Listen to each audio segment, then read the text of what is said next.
તો 5 ક્રિયા, સાડા ચાર ક્રિયા. કઈ કઈ સાડા ચાર ક્રિયા? આ આખે આખી થાય ચયન, આ આખે આખી થાય આસ્વાદનની ક્રિયા, ક્યારેક રુચિમૂલક, ક્યારેક મૂલ્યમૂલક અને ક્યારેક માની લીધેલા લક્ષમૂલક. જાણી લીધેલું લક્ષ નહીં, માની લીધેલું લક્ષ આસ્વાદન થયા કરે. તુલન અડધી થાય. તુલનમાં 6 ક્રિયા થાય: પ્રિય, હિત, લાભ, ન્યાય, ધર્મ અને સત્ય. આ 6 ક્રિયા આધારિત થાય ને ત્યારે પૂર્ણ તુલન થયું કહેવાય. પણ ન્યાય, ધર્મ, સત્ય આધારિત તુલન નથી ચાલુ, માત્ર પ્રિય, હિત, લાભ આધારિત છે, તો આ અડધી ક્રિયા થાય છે એમ કીધી. એટલે આ અડધી ક્રિયા, આ 1, 2 આ પૂરેપૂરી થાય. વિશ્લેષણ પૂરેપૂરું થાય, ચિત્રણ પૂરેપૂરું બને. તો હવે એક ઘટના દ્વારા કે એક સ્થિતિ દ્વારા આપણે સમજીએ. અહીંથી છૂટીને પાણીપુરી ખાવી છે. અહીંથી છૂટીને કાલે પ્લાન કર્યો હતો. ઓકે, તો પ્લાન કેટલા વાગે અહીંથી થયો હતો? આ તો ખાલી વાત છે, જ્ઞાન નહોતા. ઠીક છે, તો સમજી લો કે અત્યારે બ્રેક પડ્યો. જોજો આ ક્રિયા થાય કઈ રીતે જોઈએ. બ્રેક પડ્યો ત્યારે આપણે પ્રસ્તાવ મૂકીએ કે આજ પાણીપુરી ખાતા જવું છે, એટલે આ ક્રિયા ચાલુ થઈ જાય. જોઈ લો, પહેલા આસ્વાદન લેશે કે ચાલો જઈએ. જૂની વાર ખાધેલી પાણીપુરીનું આસ્વાદન આવશે. એમાં જ્યાં જ્યાં ખાધી હશે એના ઓછા વધુ સ્વાદનું આસ્વાદન કરીએ છીએ કે નહીં? તો પહેલું આસ્વાદન, હા પાણીપુરી ભાવે છે મને, એટલે એ રુચિમૂલક આસ્વાદન છે, સંબંધમૂલક છે કે લક્ષમૂલક? રુચિમૂલક આસ્વાદન છે, મને પાણીપુરી ભાવે છે. હવે વિશ્લેષણ થશે, ક્યાં ખાશું? વિશ્લેષણ થશે, ક્યાં ખાશું? જોજો, ધ્યાનથી જોજો. આવું વિશ્લેષણ થાય કે ન થાય? બધાની અંદર વિશ્લેષણ થાય. ફલાણાની ત્યાં જાઉં, કાપોદરા, સીતાનગર ચોક વાળી લારીએ જાઉં, કે પછી કોઈ અડાજણ જશું, XYZ. ઠીક છે ને? તો એ 3 છે, ઓપ્શન છે, એનું વિશ્લેષણ થશે. એ વિશ્લેષણમાં તુલન પણ આવશે. ટેસ્ટ કોનો સારો? તો કે અડાજણ વાળો. ટેસ્ટ એનો સારો એટલે ત્યાં ઇન્દ્રિય આધારિત તુલન થયું. પાછું એમ થાય કે એ હુઘરો છે થોડોક, એટલે ત્યાં હિત વાળો ભાગ આવે. ટેસ્ટ સારો પણ હુઘરો છે એટલે હિતના આધારે ત્યાં પાછા આપણે અટકીએ.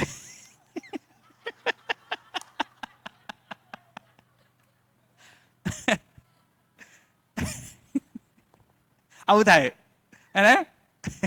આવું થાય કે ન થાય? ઠીક છે.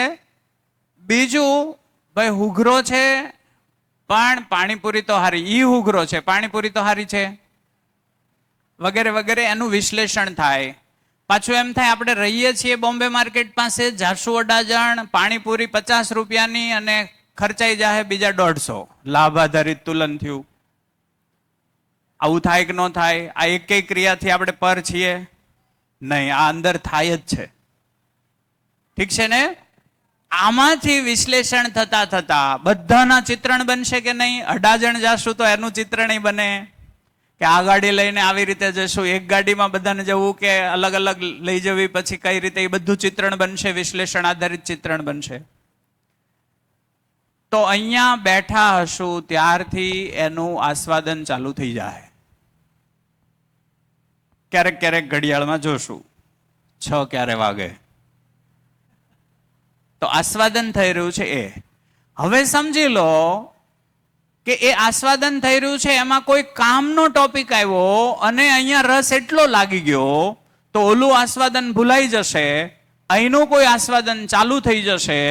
એટલે તુલન છે એ ન્યાય, ધર્મ, સત્ય, ન્યાયનું તુલન સમજાવતા હતા. મારા દીકરાની વાત, મારી વાત, સંબંધની વાત થતી હતી. પાણીપુરી એક બાજુ રહી જાય અને આસ્વાદન ન્યાયનું લેવા માંડીએ. વાત પહોંચે છે? તો વાત કોઈ એવી નીકળી આવે તો ઓલું ધ્યાન હટી જાય. એ હટી અને કોઈ સાર્થકતાના અર્થમાં વાત થઈ રહી છે, સાર્થકતાના અર્થમાં વાત હોય ને એનો સ્વીકાર ન થાય એવું સંભવ નથી. સાર્થકતાના અર્થમાં વાત થતી હોય અને એનો સ્વીકાર ન થાય એવું સંભવ નથી. આજ નહીં તો કાલ એ જ સ્વીકાર બનશે. એટલે સાર્થકતાના અર્થમાં કોઈ વાત થઈ તો ત્યારે મારું ઘડીક પૂરતું ધ્યાન પ્રિય હિત લાભમાંથી ક્યાં જતું રહ્યું? ચિંતનપૂર્વક ન્યાયમાં ગયું. અને એ સમયે આપણે આપણા દીકરા સાથે કોઈ ન્યાયનો રસ લેતા હોઈએ. મેં એમાં જો ન્યાયપૂર્વક વર્તન કર્યું હોય તો એનું આસ્વાદન આવશે કે નહીં આવશે? એની તૃપ્તિ મહેસૂસ કરશું. અને જો ક્યાંય ખોટ ખાપણ રહી ગયું હોય એમાં તો એની અતૃપ્તિનું પણ આસ્વાદન થશે કે નહીં? કે અહીંયા મારી ભૂલ થઈ ગઈ. વાત પહોંચે છે? તો એ રીતે ચિંતનનો દ્વાર ખુલે. ચિંતનનો દ્વાર ખુલે તો ન્યાય એ આના કરતા પણ ઊંચી ચીજ છે. ન્યાય એ આના કરતા પણ ઊંચી ચીજ છે. આનું આસ્વાદન આવે એટલે આ કંટ્રોલ થઈ જાય, નિયંત્રણમાં આવી જાય. એક જરૂર પૂરતું રહે. પાણીપુરી ખાવાની ના છે? ના નથી. તમને હદે છે, પૌષ્ટિક લાગે છે, ખાઓ. એમાંય ચણા છે, ડુંગળી છે, અને પાણી છે, લીંબુ છે, ખાવા જેવું જ બધું છે. લીંબુની જગ્યાએ લીંબુના ફૂલ હોય તો ખોટું, પાણીની જગ્યાએ દૂષિત પાણી હોય તો ખોટું. માત્ર મુદ્દો એટલો જ છે કે સ્વસ્થતાપૂર્વક બનાવેલ છે કે નહીં.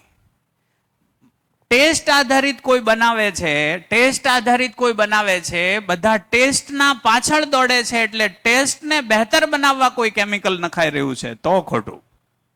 વાત પહોંચી? પાણીપુરી ખાવાની ના જ નથી. એમાં કોઈ એવું તત્વ નથી જે નથી ખાવા જેવું. બધું કામનું છે. બેલેન્સમાં ખાઓ, ઘરે બનાવો. પણ સ્વાદને મેક્સિમાઇઝ કરવા માટે એમાં કેટલાક રસાયણો ઉમેરીને ઘણી વાર છે કેફી દ્રવ્યો નાખીને પાણી બનાવાય છે.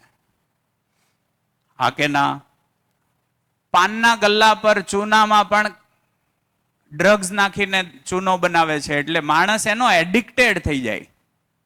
અરે ચામાં હોતે નાખે છે લોકો. એકવાર ચા પીવો પછી ન્યા જ પીવા જવી પડે. એ માટે એ થાય છે. ત્યારે બે કઈ તરફની ગતિમાં? પીવા વાળો કઈ તરફની ગતિમાં છે? ન્યાય ધર્મ સત્ય કે પ્રિયહિત લાભ? પ્રિયહિત લાભમાં. પીવડાવવા વાળો એ પ્રિયહિત લાભમાં છે. બેયનું શોષણ છે એકબીજાનું. બેયનું શોષણ. તો ઉભય તૃપ્તિ કે અતૃપ્તિ? અતૃપ્તિ. અને તો જ્યારે ચિંતન ખુલે, ચિંતન એટલે શું? ચિંતન એટલે અહીંયા સત્યની તપાસ થાય. અને સત્યની તપાસ થાય અને સત્ય ભાસ, આભાસ અને પ્રતીતિ થાય.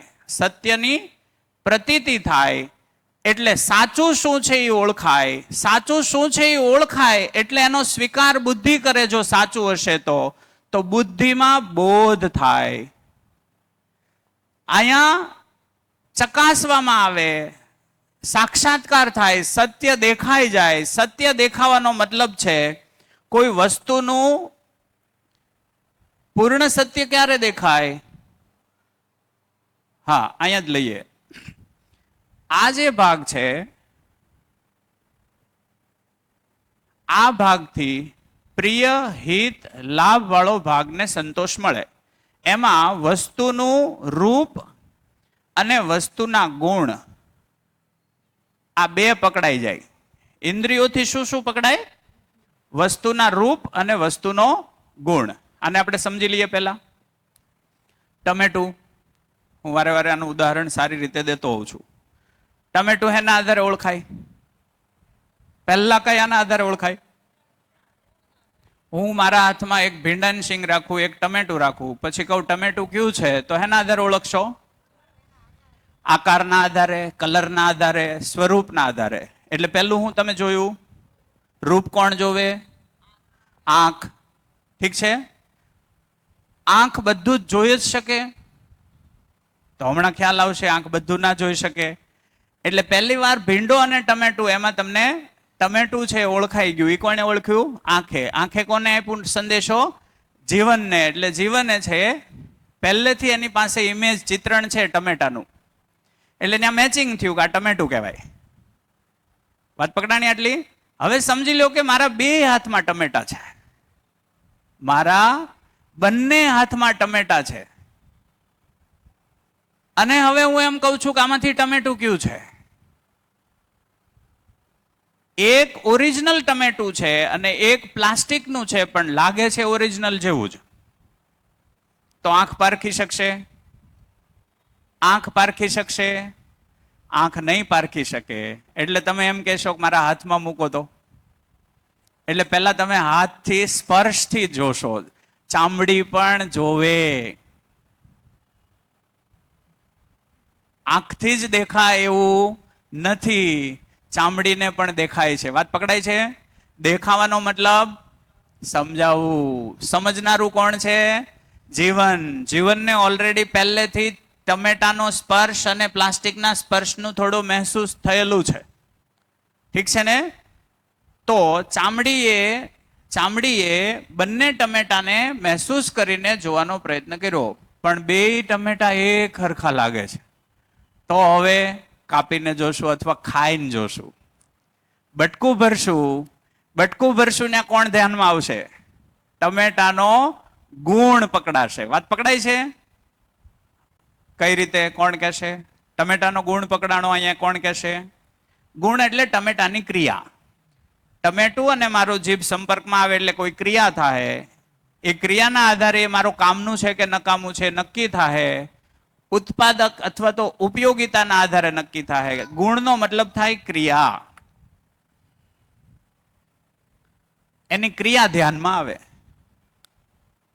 વાત પકડાઈ ગઈ? કોઈ સમજાવશે આટલું?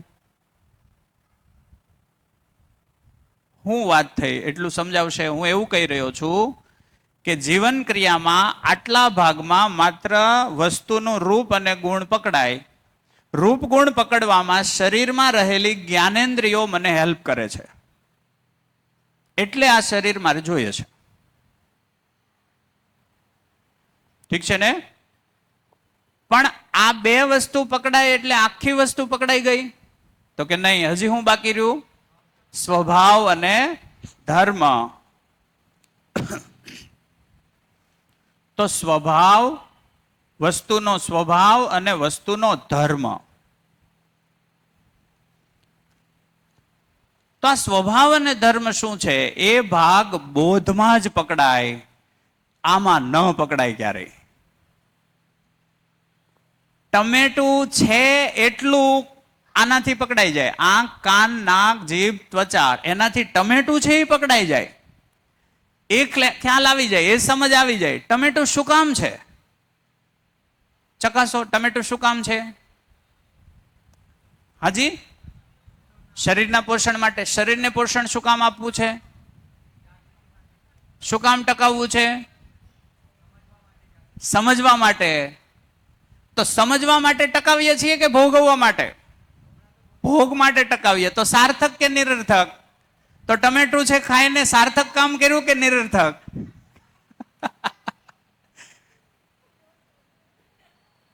ટમેટું ખાઈને પ્રકૃતિને નુકસાન કર્યું, એની ઉર્જાને મેં વેડફી નાખી, નકામું કામ મેં કર્યું. એટલે ટમેટાની ઉર્જા, ટમેટું જે કામ માટે હતું એ કામ અહીંયા સ્વભાવ અને ધર્મથી ચેક થાય. મને મારા હોવાનું કારણ નથી પકડાણું એટલે ટમેટું હોવાનું કારણ નથી પકડાતું. શું વાત છે?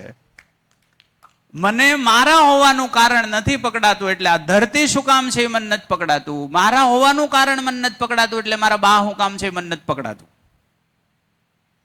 એટલે એકેય સંબંધ નથી પકડાતો, અને એટલે સંબંધોમાં લોચા ચાલુ છે. આપણા હોવાનું કારણ મને પકડાઈ જાય, મારા બાને એના હોવાનું કારણ પકડાઈ જાય, બેયને ખબર પડે કે આપણે બે તો પૂરક છીએ, તો સંબંધ ખીલી ઉઠે. અને એટલે ચિંતન થાય, ચિંતનમાં વસ્તુનું સત્ય પકડાઈ જાય. વસ્તુનું સત્ય પકડાવાનો મતલબ રૂપ ગુણ તો અહીંયા પકડાઈ ગયા હતા. અહીંયા વસ્તુનો સ્વભાવ અને ધર્મ પકડાઈ જાય એટલે વસ્તુનો સાક્ષાત્કાર થાય. એટલે ચિંતનને બીજી ભાષામાં સાક્ષાત્કાર કીધું છે. વસ્તુ હોય એવી જ દેખાય, હોય એવી જ દેખાય. એટલે એમાંથી મારે શું અપેક્ષા રાખવી ને શું કામ અપેક્ષા રાખવી, એ બે ભાગના જવાબ મળે. એટલે ખોટી અપેક્ષાઓ ઉડી જાય. એટલે હું કોઈ વસ્તુનો દુરુપયોગ પછી કરીશ કે નહીં કરું? નહીં કરું. ખાલી આટલું સમજાય. આ ભાગમાંથી સમજીએ તો ખાલી શું સમજાશે? રૂપ ગુણ. તો ટમેટાની હોળી રમશું આપણે.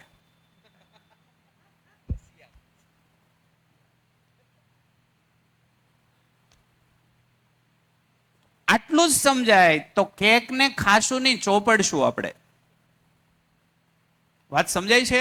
જો આટલું જ સમજાશે તો લગ્નમાં વિકૃતિઓ વધશે, મંડપમાં વિકૃતિઓ વધશે. કેમ કે આપણા હોવાનું કારણ અહીંથી દેખાય છે.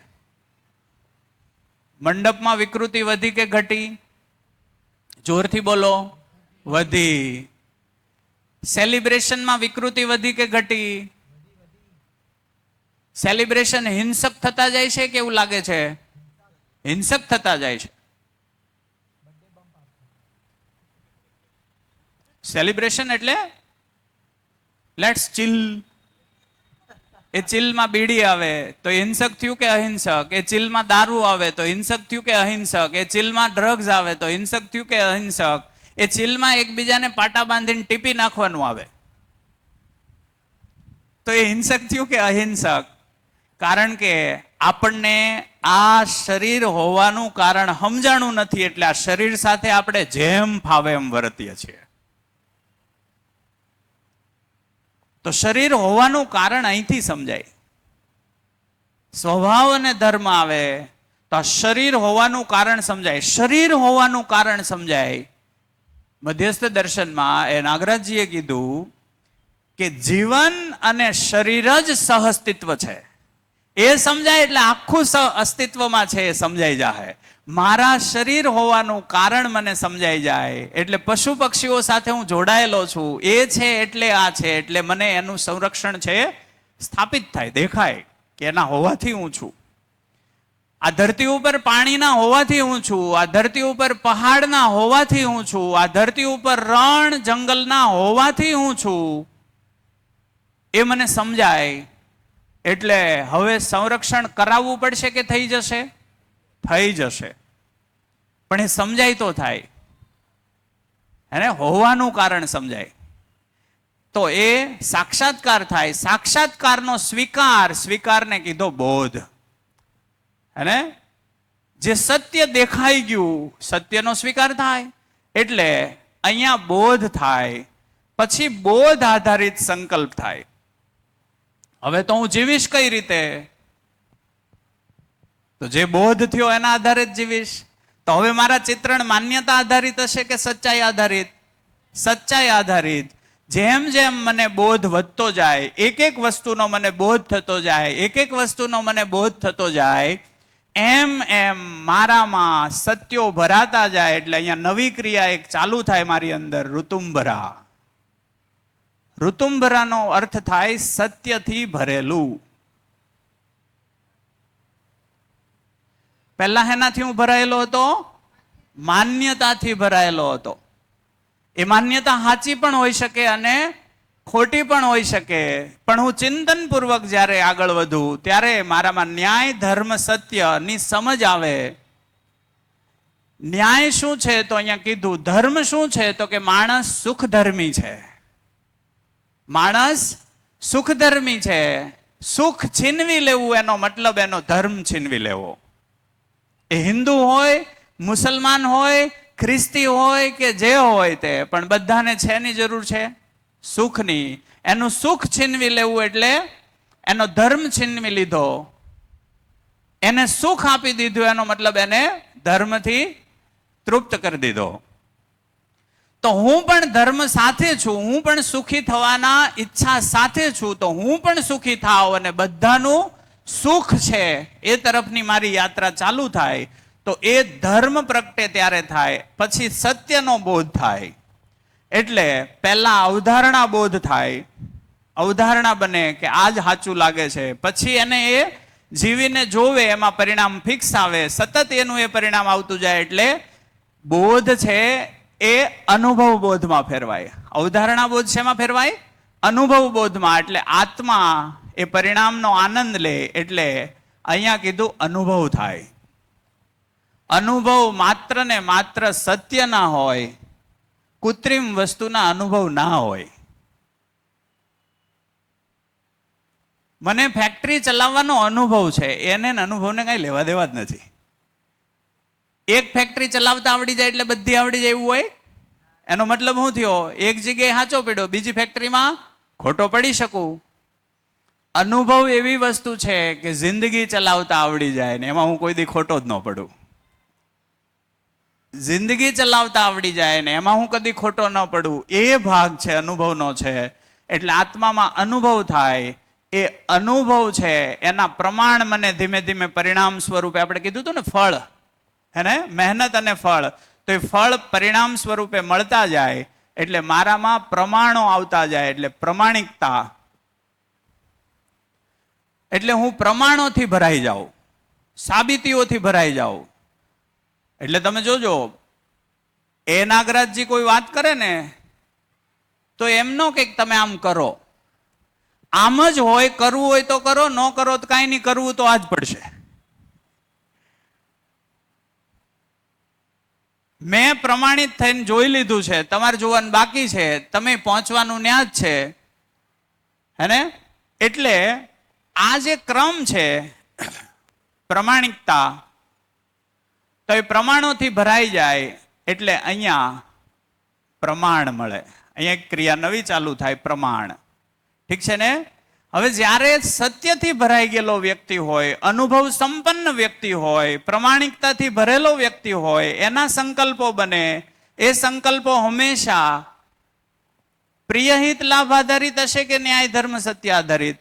ન્યાય ધર્મ સત્ય આધારિત. એ અન્ય માણસને નુકસાન પ્રેરનારા હશે કે સર્વ સુખ માટેના હશે?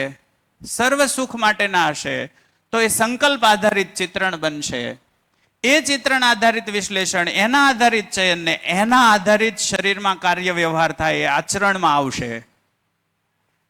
તો જ્યારે આ ક્રિયા 10 ચાલુ થઈ જાય, 10 ક્રિયા ચાલુ થાય, ત્યારે એ બોધ સંપન્ન વ્યક્તિ ગણાય. બોધ સંપન્ન વ્યક્તિનું આચરણ હંમેશા નિશ્ચિત હોય, એમાં કોઈ જ ફરક ન પડે. અમેરિકા જાય કે વરાછામાં રહે, આચરણમાં ફરક ન પડે. આપણે ફરક પડે ને, વરાછામાં જાય તો ફરક, સિટીમાં જાય તો ફરક, અમેરિકામાં જાય તો ફરક. હા કે ના? આ પંખાનું આચરણ અહીંયા અમેરિકામાં હરખું કે જુદું જુદું? અહીંયા એનું હરખું હાળું. કેમેરાનું આચરણ અમેરિકામાં ને અહીંયા હરખું. ચકલી, કાગડા, કૂતરાના આચરણ હરખા. માણસનું આચરણ કાંઈ નક્કી નહીં. સવારે જુદું, એના ઘરમાં બપોરે જુદું. અને પાછો ગામને એમ કે મને કોઈ સમજતું નથી. તારા આચરણને તું સમજી શક્યો? તો આ 10 ક્રિયાઓ છે, એમાં આ જે ભાગ છે એને કીધું અક્ષય બળ. અને આ સ્થિતિ છે. સ્થિતિ ન દેખાય, ગતિ દેખાય. આ શું છે? એટલે જો શબ્દ વપરાય, આત્મબળ, મનોબળ, ચિત્ત બળ, વૃત્તિ બળ, બુદ્ધિ બળ. આ અક્ષય બળ છે. આ ક્યારેય ઘટે નહીં કોઈનામાં, બધા પાસે અપરંપાર છે. કેમ? કેમ? જીવન પરમાણુ મૂળ ઉર્જામાં ઉર્જિત છે. મૂળ ઉર્જા ખૂટે એમ નથી, એટલે મારામાં જે બળ છે એ ખૂટે એમ નથી. મૂળ ઉર્જામાં હોવા માત્રથી આપણે ઉર્જિત છીએ. જેટલી ઉર્જા લેવી હોય એટલી લઈ શકીએ એમ છીએ, કોઈ રોકટોક નથી. એટલે ઈશ્વર તો આપણને પ્રાપ્ત જ છે.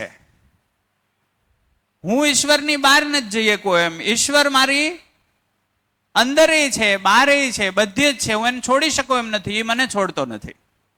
એવી રીતે આપણે સહઅસ્તિત્વમાં છીએ. માત્ર એનો અનુભવ કરવાનો છે.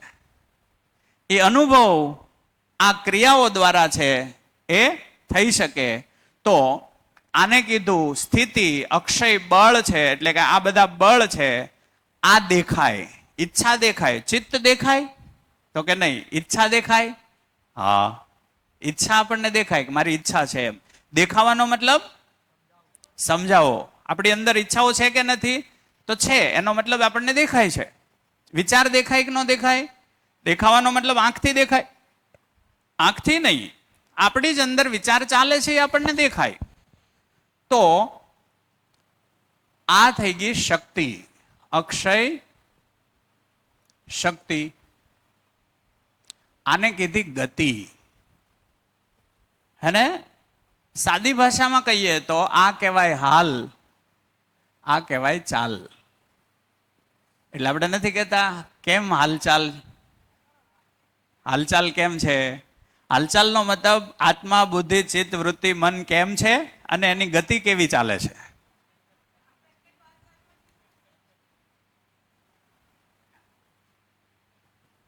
હાલચાલ. શું હાલચાલ? આપણે સીધા જ પ્રિય એટલા જ મારી અને તોડીએ. હમણાં નફો થયો 10 લાખનો, એમાંથી 1 લાખનું બૂચ લાગી ગયું, 9 ઘેરે પડ્યા છે, પણ ટેક્સ વાળાની બીક છે એટલે હાલચાલ છે દેખાડી દઈએ. એ હાલચાલની વાત નથી. અને સ્થિતિ ગતિની વાત છે. તમારી સ્થિતિ શું છે, ગતિ શું છે? તો ખાલી આર્થિકતાની વાત છે તો કે નહીં, ઓલ ઓવર જિંદગીની વાત છે. તો જિંદગી આખી જ્યારે ક્લિયર થઈ જાય ત્યારે છે હાલચાલ સ્વભાવ ગતિમાં આવી જાય. અત્યારે આપણે બધા આવેશ ગતિમાં છીએ. કેવું છે? આવેશ ગતિમાં. ગતિ 3 પ્રકારની. સ્થિતિ આધારિત ગતિ. ગતિ 3 પ્રકારની. સમ,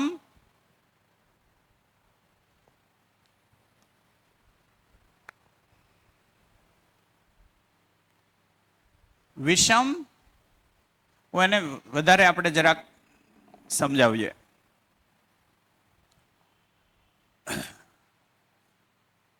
સમગતિ. એને બીજી રીતે કહીએ તો સમાવેશ, સમ આવેશ.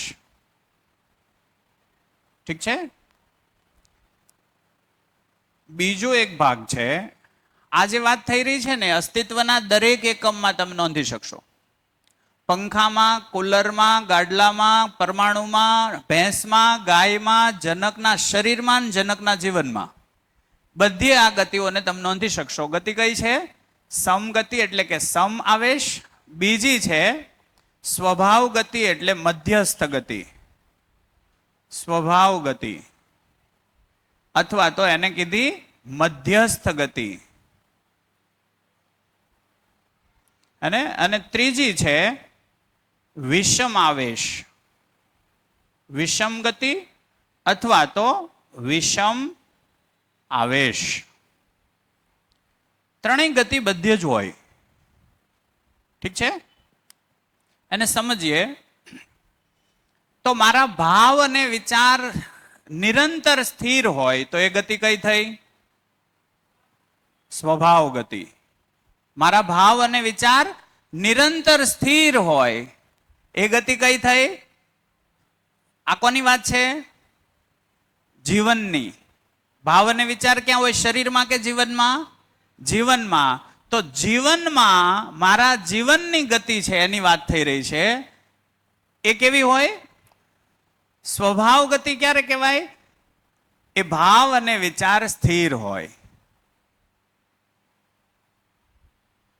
વિચારો પૂર્ણ હોય અથવા તો સ્થિર હોય, સ્થાયી.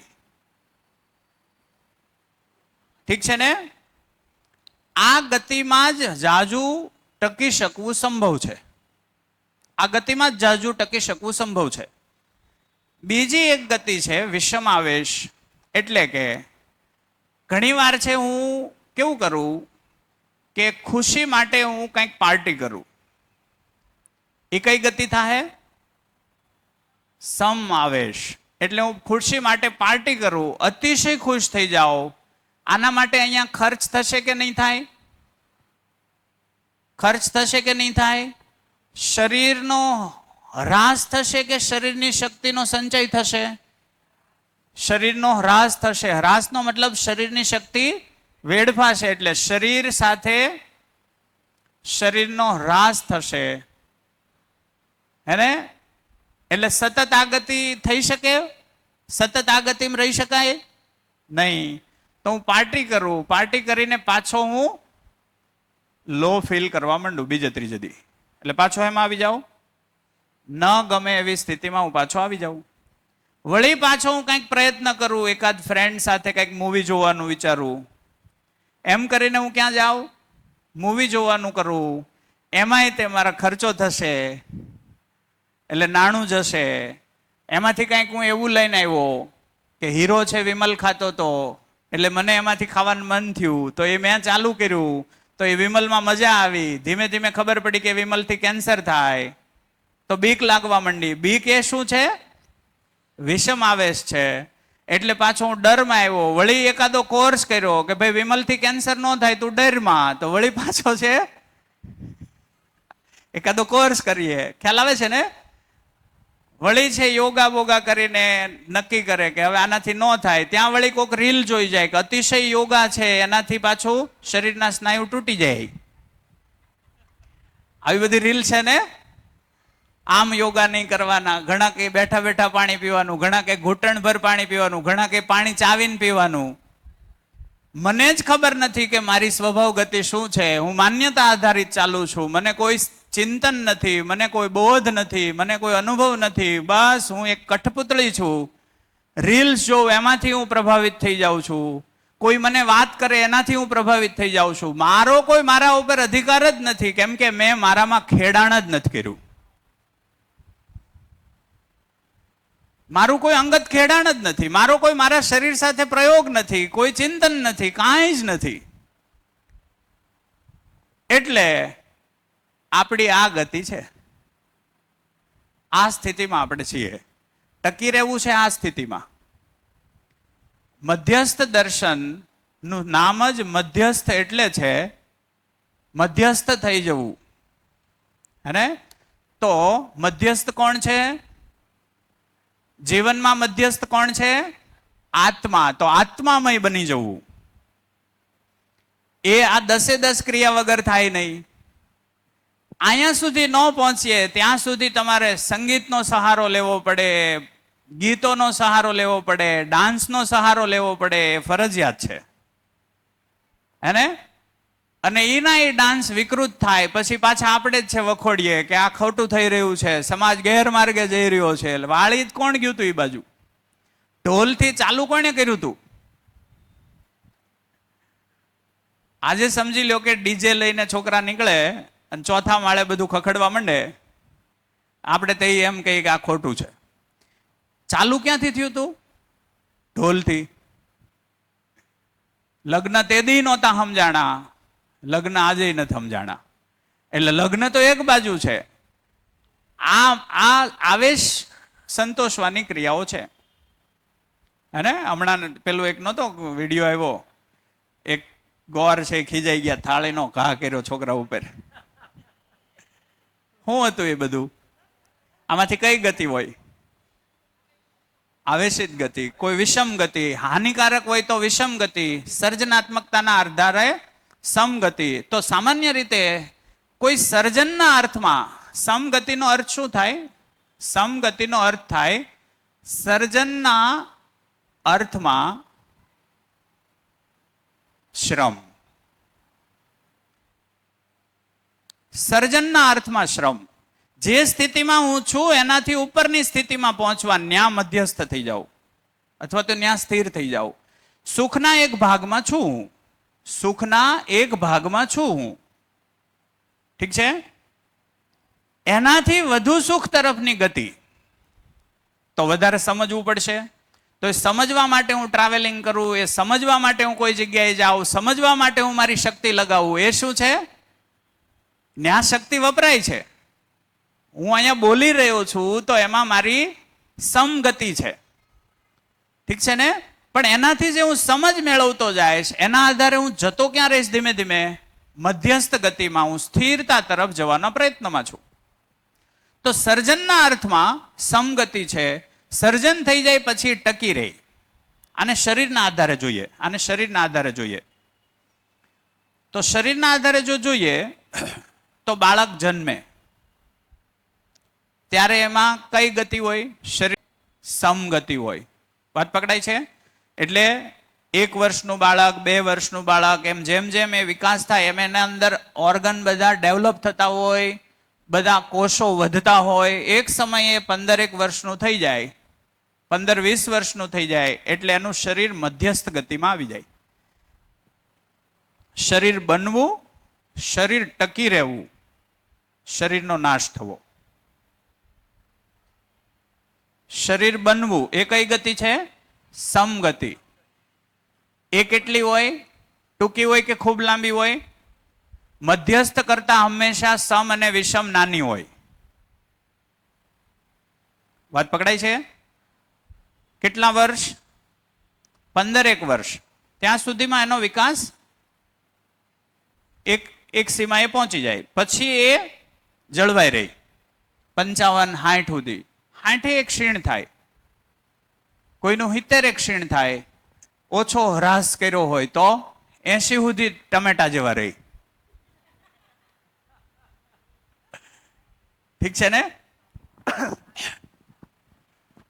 તો સમ, મધ્યસ્થ અને વિષમ. વિષમ એ નાશના અર્થમાં છે. હવે એની જરૂર નથી, એ એક પાયદાન પર પહોંચી જાય કે હવે એની જરૂર નથી. તો સમ છે સર્જનના અર્થમાં, મધ્યસ્થ છે એ ટકી રહેવાના અર્થમાં.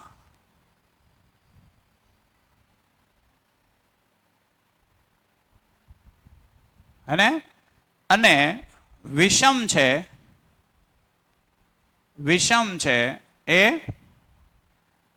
વિસર્જનના અર્થમાં.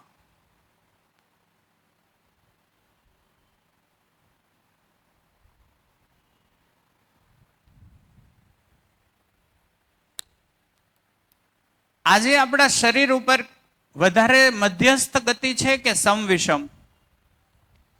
સમવિષમ વધારે છે.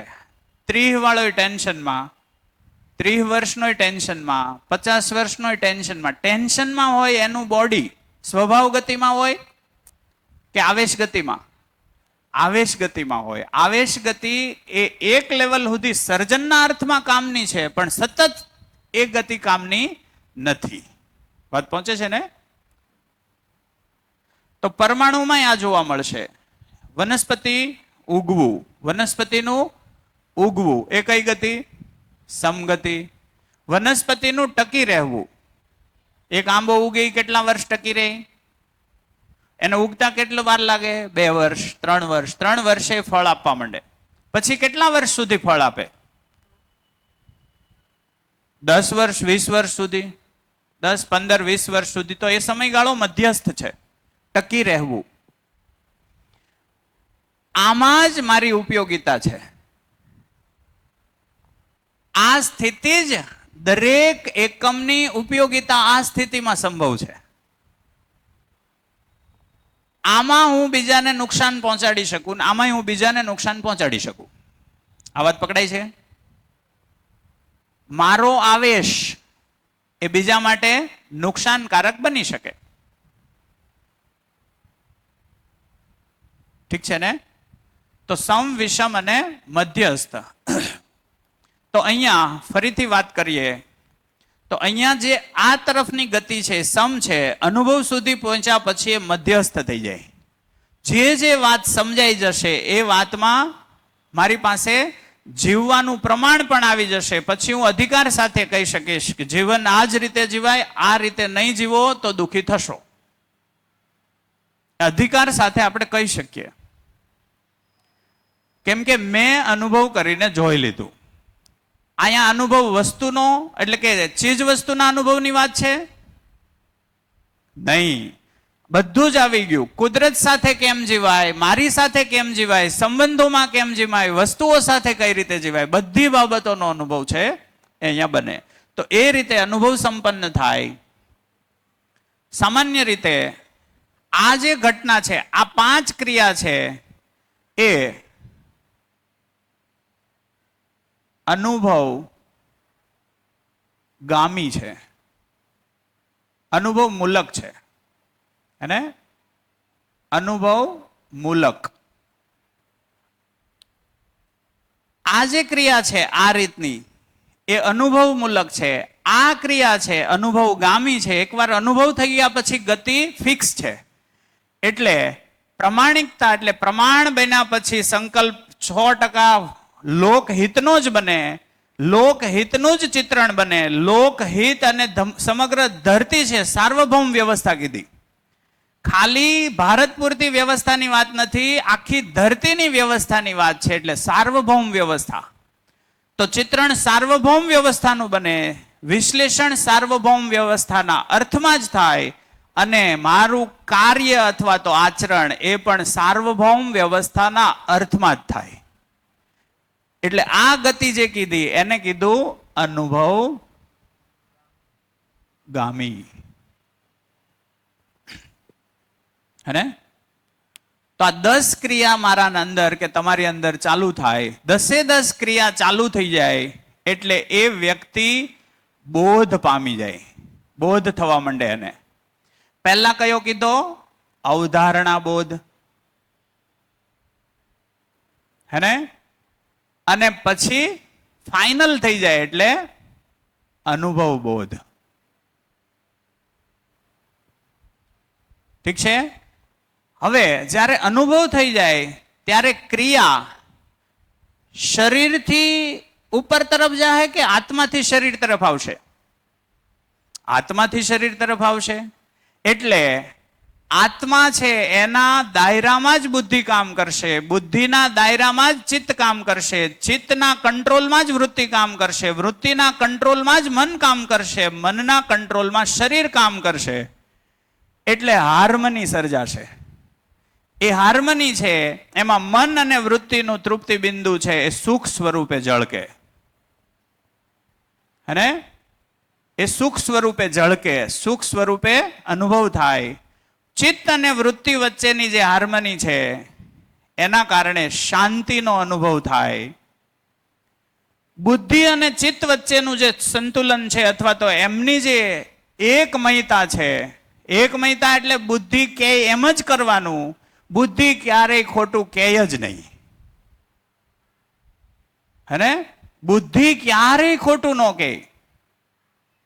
બોધ થઈ જવાનો મતલબ સત્ય સમજાઈ જવું, સત્ય સાર્થકતાના અર્થમાં જ હોય, તો ક્યારેય ખોટું ન હોય. એટલે આના બેના વચ્ચે જે હાર્મની છે, એક લયતા છે, એને કીધું સંતોષ અથવા તૃપ્તિ. આ બધી ક્રિયાઓનો આનંદ આત્મા લે એટલે આને કીધું આનંદ. આવી સ્થિતિ બની જાય, આવી સ્થિતિ બની જાય, એ સ્થિતિ એટલે જ સ્વર્ગ. અરે આ સ્થિતિ એટલે સ્વર્ગ. આનાથી ઉલટું જોઈ લો, આનાથી ઉલટું જોઈ લો. શરીર ડિમાન્ડ કરે એ પ્રમાણે મન ચાલે. શરીર સ્વાદની ડિમાન્ડ કરે, મન કે હાલો લઈ જાઓ. ઠીક છે? ખાધા પછી અફસોસ થાય, અહીંયા પૂછવા જાય કે આવું કરાય કે ન કરાય, તો આ બરાબર નહોતું, ઉઘરું હતું, એટલે ને અફસોસ થાય. અફસોસમાં હાર્મની હોય કે એકબીજામાં અંતરવિરોધ હોય? અંતરવિરોધ હોય. અફસોસ થાય એનો મતલબ બુદ્ધિ ચિત્ત સાથે સહમત નથી થતું. શરીર આધારિત ચયન થાય, સ્વાદ આધારિત ચયન થાય, ઇન્દ્રિયો આધારિત ચયન થાય, ચયન આધારિત આસ્વાદન, આસ્વાદન આધારિત વિશ્લેષણ, તુલન અને એના આધારિત ચિત્રણ બને. શરીરની માંગ પૂરી કરવા ચિત્રણ બને. એવું ચિત્રણ પૂર્ણ હશે કે અપૂર્ણ? અપૂર્ણ ચિત્રણ હોય. અપૂર્ણ ચિત્રણનું પરિણામ જે તે દિવસે સારું આવશે કે ખરાબ? ખરાબ આવશે. એ પરિણામ મારે જોતું તું કે નથી જોઈતું? નહોતું જોઈતું તું. નહોતું જોઈતું છતાં પરિણામ તો આવ્યું, તો ભોગવવાનું તો છે જ. એટલે મધ્યસ્થ દર્શનમાં એક સૂત્ર છે, હે ને? સૂત્ર કહેવામાં આવે ને ત્યારે માનવ સૂત્ર. પેલા દાખલાના સૂત્રો હોય ને, સૂત્ર મૂકીએ એટલે દાખલો આવે જ, ગણાય જ જાય. એમ માનવ સૂત્રનો મતલબ માનવ એમાં આરપાર દેખાય. ઓસ્ટ્રેલિયાનો હોય, કેનેડાનો હોય, આફ્રિકાનો હોય, કાળો હોય, ધોળો હોય, સ્ત્રી હોય, પુરુષ હોય, ગમે તે આ જ લાગુ પડે. હેને? સૂત્ર છે ભ્રમિત માનવ. ભ્રમિત માનવ ભ્રમિત માનવ કર્મ કરતી વખતે સ્વતંત્ર છે. ઇન્દ્રિયોને રાજી કરવા માટે જે કર્મ કરો છો એના માટે આપણે સ્વતંત્ર છીએ. મારે ભોગ કરવો છે, સ્વતંત્ર છો. પણ એના પરિણામો ગલત આવી શકે તો ફળ તો આવશે જ. ફળ ભોગવવામાં પરતંત્ર છે.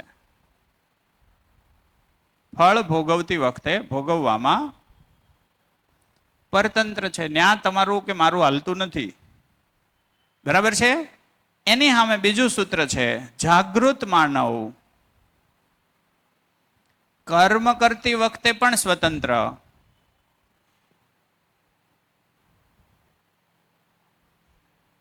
અને ફળ ભોગવતી વખતે પણ સ્વતંત્ર. શું વાત છે!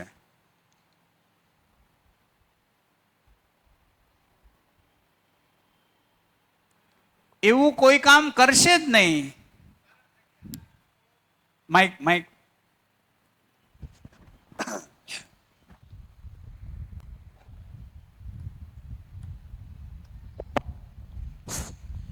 જાગૃત માનવના કર્મો જેટલા સુવ્યવસ્થિત હોય કે જેને પરિણામે એના ફળો ખરાબ હોતા જ નથી. હા, નિશ્ચિત હોય, લોકોપયોગી હોય, સાર્વભૌમ વ્યવસ્થાના અર્થમાં હોય, સર્વના સુખ માટે હોય. એટલે એનું ફળ ઈ તો ભોગવે જ, પણ સમાજ પણ એનું સારું પરિણામ જ ભોગવે. અને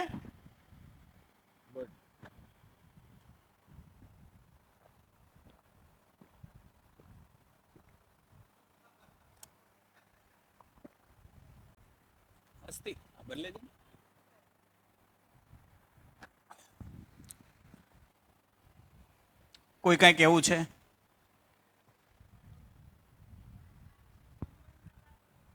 હાજી, સંબંધ. હાલો જઈએ ને એ બાજુ. ઠીક છે ને? તો આટલી ક્રિયા થઈ. આટલે સુધીમાં કોઈ કઈ પૂછવું, કોઈ કઈ વાત કરવી? હા, બીજું આપણે એવું કહેતા હતા કે શરીર મુલક જ્યારે ચાલીએ, શરીરને ઈચ્છા થાય એ પ્રમાણે આપણે કામ કરીએ તો શરીરની ડિમાન્ડ તો ઇન્દ્રિયો આધારિત હોય, પ્રિય હિત લાભ આધારિત હોય. મારું પ્રિય, મારું હિત, મારો લાભ. એમાં બીજાનું અહિત હોઈ શકે. એ બીજાનું અહિત હોઈ શકે તો એનો અસર મારા ઉપર એ ધીમે ધીમે ક્યારેક ને ક્યારેક આવશે કે નહીં? હલો? હા. તો જ્યારે શરીર આધારિત ચાલીએ, શરીર કોઈ ડિમાન્ડ કરે એને પૂરી કરવા જઈએ ત્યારે ચયન તો થઈ જાય કે ભાઈ હા કરીએ ચાલ. એનો આસ્વાદ નહીં લે. એ કયા આધારિત હશે? શરીરની તૃષ્ટિ માટે, શરીરની તૃપ્તિ માટે કંઈક કરીએ. જેમ કે સ્વાદ. સ્વાદને તૃપ્ત કરવા માટે મેં ખાધું, પોષણને ધ્યાનમાં ન લીધું. સ્વાદ આધારિત મેં ખાધું, ખાવા જેવું નહોતું તોય સુગંધ સારી આવતી હતી, ટેસ્ટ સારો આવતો હતો, તમતમતું તીખું હતું. મને ખબર છે કે મને તીખું તમતમતું નથી ભાવતું અથવા નથી મને હદતું, તોય જામે છે જીભને એટલે ખાધું. તો એ કોને તૃપ્ત કર્યું? ઇન્દ્રિયોને તૃપ્ત કરવા માટે મેં ખાધું. એ કેટલી ઘડી મજા આવી? 5 મિનિટ. અહીંથી હેઠે જાય પછી ક્યાં આવી છે? અચ્છા, પછી આખી રાત મને એસિડિટી થઈ, હવારે છે જતી વખતે છે માંડ માંડ પૂરું થયું, વગેરે વગેરે. એ અફસોસ કેટલો સમય કર્યો? તો સુખની સામે અફસોસ જાજો થયો કે નહીં? ત્યારે જ શું ચાલતું હોય? ખાધું એ સારું કર્યું કે ન ખાધું એ સારું કર્યું? નો ખાધું હોત તો સારું હતું, નો ખાધું હોત તો સારું હતું. એ સતત ચાલે કે નહીં? પડખું ફરીએ ત્યાં એમ થાય ખોટું ખવાઈ ગયું. વાત સમજાય છે ને? ધીમે ધીમે ધીમે ધીમે ફરી પાછું ખાધું, ફરીને પાછું આવું થયું. ન ખાધું હોત તો સારું હતું. ચિત્રણો એ રીતે બનતા જાય. ખાવું નહોતું છતાં ચાલુ છે આ સિલસિલો. એક સમયે ખબર પડી કે જઠરમાં ચાંદા પડ્યા. ડોક્ટરે એમ કીધું કે હવે તીખું હાવ નથી ખાવાનું, મોળું જ ખાવાનું. ત્યારે હવે બીજો ડર પેદા થયો, જઠર ખરાબ થઈ ગયું. હવે પાછું અહીંયા આ બેયના વચ્ચે વિરોધ ચાલતો હશે કે લય? અહીંયા વિરોધ ચાલતો હોય એટલે આમના સાથે આ સહમત ન થાય, આમના સાથે આ સહમત ન થાય. આને પૂછવા જાય બરાબર થઈ રહ્યું છે તો આ કે હું બરાબર થઈ રહ્યું છે. આવું થોડું હોય તોય પાછું એમ કે તોય નહીં, મને મજા આવે છે તો કે તો તું કર. તો આના બેના વચ્ચે તે વિરોધ ચાલતો હોય, આમના વચ્ચે વિરોધ ચાલતો હોય. આનાથી તૃપ્ત ન હોય. આત્મા આનો દ્રષ્ટા બનવા જ નથી માંગતો. આવી રીતે શરીર બગાડવાનો દ્રષ્ટા એ નથી બનવા માંગતો. એ દ્રષ્ટા સુખદ સ્થિતિઓનો બનવા માંગે છે, દુઃખદ સ્થિતિનો દ્રષ્ટા એને નથી બનવું. આમ છતાં આવું થઈ રહ્યું છે એટલે આને કીધું દુઃખ. આની અને આની વચ્ચે જે હાર્મની નથી એને કીધું અશાંતિ.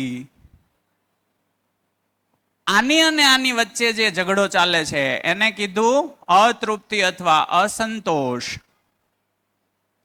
આમાં બેમાં જેને જામતું નથી એને કીધું અનાનંદ. આ સ્થિતિને કીધી નર્ક. તો નર્ક પણ કોણ બનાવે છે? આપણે જ. અને સ્વર્ગ પણ કોણ બનાવશે? આપણે જ. આપણે જ આપણા ભાગ્ય વિધાતા છીએ. આપણું ભાગ્ય કોણ લખવાનું છે? આપણે જ. કર્મ કરતી વખતે સ્વતંત્ર છીએ. ભ્રમિત અવસ્થામાં કર્મ કર્યું હશે તો એ ફળ ભૂંડું આવશે, ખોટું આવશે, ખરાબ આવશે, અસ્વીકાર્ય આવશે, તોય ભોગવવું પડશે, કેમ કે એમાં સ્વતંત્રતા નથી. જાગૃત અવસ્થામાં થયેલું કર્મ છે એ હંમેશા નિશ્ચિત ફળ એને પહેલેથી દેખાશે. ફળ કે આનું ફળ આ જ આવશે તો એ ફળના આધારે કામ કરશે તો એમાં નિશ્ચિતતા આવશે, સ્પષ્ટતા હશે. એમાં એ ફળ ભોગવવું રાજી થશે, કેમ કે એ ફળ આ કક્ષાનું હશે, તૃપ્તિ આપનારું હશે. હે? તો માણસ છે એ રુચિમૂલક, મૂલ્યમૂલક અને લક્ષમૂલક ચાલે છે. સામાન્ય રીતે આ ભાગમાં કોઈ પણ વસ્તુનો રૂપ અને ગુણ પરખાય. આ ભાગની અંદર સ્વભાવ અને ધર્મનો બોધ થાય. આ ભાગમાં વસ્તુ શું છે એ સમજાય. આ ભાગમાં વસ્તુ શું કામ છે એ સમજાય. એટલે અહીંયા જો હું આને ઘડીક ભૂસી નાખું,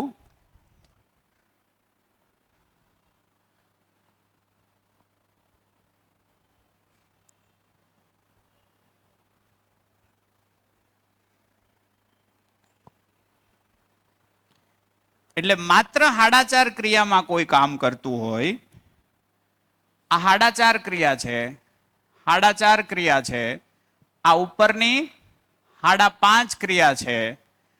આ ક્રિયામાં માનવ કેવા પ્રકારનો હોઈ શકે? તો કે સંવેદનહીન હોઈ શકે. કેવો હોય? સંવેદનહીન. કેમ? શેના આધારિત કામ કરતો હશે? શરીર સંતુષ્ટિ માટે, યાની કે રુચિ આધારિત. રુચિ હેની? પ્રિયની. પ્રિય એટલે શું? ઇન્દ્રિયોનો ભોગ. એટલે એ પોતાની ઇન્દ્રિયોનો ભોગ કરશે. તો ઇન્દ્રિયોનો હ્રાસ કે ઇન્દ્રિયોનો સદુપયોગ? ઇન્દ્રિયોનો દુરુપયોગ. દુરુપયોગ એ શું કહેવાય? પોતાની સાથે સંવેદનહીન. એ પોતાના પૂરતો સંવેદનહીન રહેશે કે બહાર પણ સંવેદનહીન બની શકે? બહાર પણ બનશે. એટલે સંવેદનહીન થાય. બહુ તો વધીને આમાં એ પોતે સંવેદનશીલ બની શકે. એટલે કે પોતાના શરીરને નુકસાન ન પહોંચાડે, બીજાના શરીરને પણ નુકસાન ન પહોંચાડે એવી સ્થિતિ બની શકે. પણ હાડાચાર ક્રિયામાં સર્વ સુખાકારી માટેની યોજના નીકળે. હાડાચાર ક્રિયામાં બધાના સુખ માટેની કોઈ યોજના નીકળી શકે નહીં. એટલે એમાં જ્ઞાન તો ખુલે જ નહીં, બધા જવાબ નથી મળવાના. એટલે આમાં સંવેદનશીલ હોઈ શકે. ઠીક છે? આ ભાગ એવો છે કે એમાં ગણિત કામ કરે. રૂપ અને ગુણ સમજવા માટે ગણિત કામ કરે. ગણિત, આંકડા, કે નહીં? હે? એટલે ટમેટાનું વજન, ટમેટાની પ્રક્રિયાઓ, એ બધું ગણિત આધારિત આપણે સમજી શકીએ. એટલે ગણિત કામ કરે, ગાણિતિક છે આ ભાગ. શબ્દો આમાં કામ કરશે. આપણે જે સમજીએ છીએ શબ્દો દ્વારા સૂચના લઈએ છીએ, શબ્દો આમાં કામ કરશે. એટલે શાબ્દિક રચનાઓ પણ આમાં બનશે. ઠીક છે ને? તો આ એ ભાગ છે કે જે આટલું કામ થાય. આમાં ભાવ નહીં હોય. ભાવ પક્ષ આ છે. 5.5 ક્રિયામાં સંજ્ઞાનશીલતા છે. 5.5 ક્રિયામાં શું છે? સંજ્ઞાનશીલતા છે. મારા સુખની યોજના, મારા પરિવારના સુખની યોજના, આખા સમાજના હિતની યોજના છે. આ ક્રિયાઓ વગર સંભવ નથી. એટલે સંજ્ઞાનશીલતા હોય. આ ભાવાત્મક જગત છે. હે ને? આ ભાવાત્મક જગત છે. અહીંયા ગંગા સતીનું એક પદ મને યાદ આવે. એ મને નહોતું સમજાણ. મને એક 11મા ધોરણના વિદ્યાર્થીએ પૂછેલું, સર આનો મતલબ શું થાય? પદ એવું હતું કે શીર્ષ ઉતારીને આવો મેદાનમાં તો રમાડું 52 બાર. શીર્ષ ઉતારીને આવો મેદાનમાં તો રમાડું 52 બાર. એટલે આ 52 બાર શું છે એ મને વિદ્યાર્થીએ પૂછ્યું. હું ચકિત થઈ ગયો. મેં કીધું આ તો નથી ખબર. એટલે મેં કીધું લાવ આપણે એક મારા મિત્ર છે એને પૂછીએ, એ લેખક છે મોટા. એટલે મેં એને એ પદ છે એનો ફોટો પાડીને મોકલ્યું. મેં કીધું ભાઈ આનો મતલબ શું થાય? એટલે અમે બે ઓફિસમાં બેઠા હતા ને ત્યાં એનો પાછો રિપ્લાય આવ્યો કે 52 પત્તાની રમતની વાત કરે છે. 52 બાર એટલે 52 પત્તાની રમત. એટલે અમે બે એકબીજા સામે દાંત કાઢ્યા કે ગંગા સતી જેવું વ્યક્તિત્વ પત્તાની વાત કરે? એટલે આ કઈ બેહતું નથી. પછી એક બીજા મિત્ર છે એને પૂછ્યું તો એને એ જ કીધું કે આ 52 પત્તાની રમતની વાત કરે. ન બેઠું. એને 6 મહિના વહી ગયા. બે ગોતતા હતા, જડ્યું નહીં. 11મા ધોરણનો એક છોકરો સવાલ લઈને આવે કે સર આ શું કહેવા માંગે છે? આનો મતલબ શું? જ્ઞાનનું પ્રાગટ્ય ઉંમર સાથે જોડાયેલું છે કે નથી જોડાયેલું? નથી જોડાયેલું. ઉંમર શરીરની છે, જીવનની કોઈ ઉંમર નથી. મારા ઘરમાં આવેલું બાળક મારાથી મોટું હોઈ શકે કે નહીં? હોઈ શકે. મારા ઘરમાં આવેલું બાળક મારાથી ઊંચાઈ પ્રાપ્ત કરેલું હોઈ શકે. આપણે એવી રીતે એની હારે પ્રસ્તુત થાય છે ખરા? નહીં. કેમ? તો કે માત્ર શરીર ધ્યાનમાં આવ્યું. શરીરથી નાનું છે એટલે મેં નાનું સમજ્યું. જીવન તો મને દેખાણું નથી. જી, એ ગંગામાનું કહેવાનું જે છે ને 52 બારો, એ ભાષાકીય રીતે હવે આપણે અત્યારે કહીએ છીએ કે ભાઈ એ શબ્દોમાં સમજાવી શકાય, મૂંગે કા ગુડ એ કહીએ છીએ. પણ ગંગામાને એ જ કહેવાનું હતું કે ભાષામાં ન પકડાઈ શકાય એવું એ તત્વ છે. હા, એ કહેવાનું હતું એમ. બરાબર છે. તો જ્યારે હું સોમભાઈની શિબિર કરવા ગયો ઉત્તરકાશી, અને એણે એમ કીધું આ બધી વાત સમજાવી, આ બે વાત સમજાવી. એણે કીધું આ ગાણિતિક છે, આ શાબ્દિક છે. પછી મેં વિનુભાઈ માંડવિયાને પૂછ્યું કે વિનુભાઈ એક વાત મને અહીંયા થોડીક ટચ થતી દેખાય છે કે આનો જવાબ અહીંયા હોય. એટલે કે બોલો ને. મેં કીધું એક વિદ્યાર્થીએ મને આવું પૂછ્યું હતું કે શીર્ષ ઉતારીને આવો મેદાનમાં તો રમાડું 52 બાર. એ 4.5 અને 5.5 ક્રિયાની કઈ વાત છે? તો કે હા. મને કે કેમ? એટલે મેં કીધું કેમ? તો કે એને સમજાવ્યું. કક્કો, ક ખ ગ કેટલા અક્ષર? ક ખ ગ કેટલા અક્ષર? 36. સ્વર કેટલા? 6. ગણિતમાં એકડા કેટલા? 10. હે? 36 ને 6 42, 42 ને 10 52. ઇન્દ્રિયોથી આ પકડાય, આ સમજથી પકડાય. સમજમાં ગણિત, વિજ્ઞાન કે શબ્દ કામ નથી કરતા, સમજ સ્પષ્ટ ભાવ સ્વરૂપે જાય. એટલે એમ કીધું આ ભાવાત્મક જગત છે. એટલે શીર્ષ ઉતારીને આવો. શીર્ષમાં ઇન્દ્રિયો હોય 5 ઇન્દ્રિયોને એક બાજુ મૂકીને આવો તો હું તમને એ જગત બતાવું જે અલૌકિક છે. આ વાત છે. તો અલૌકિક યાત્રા છે આ.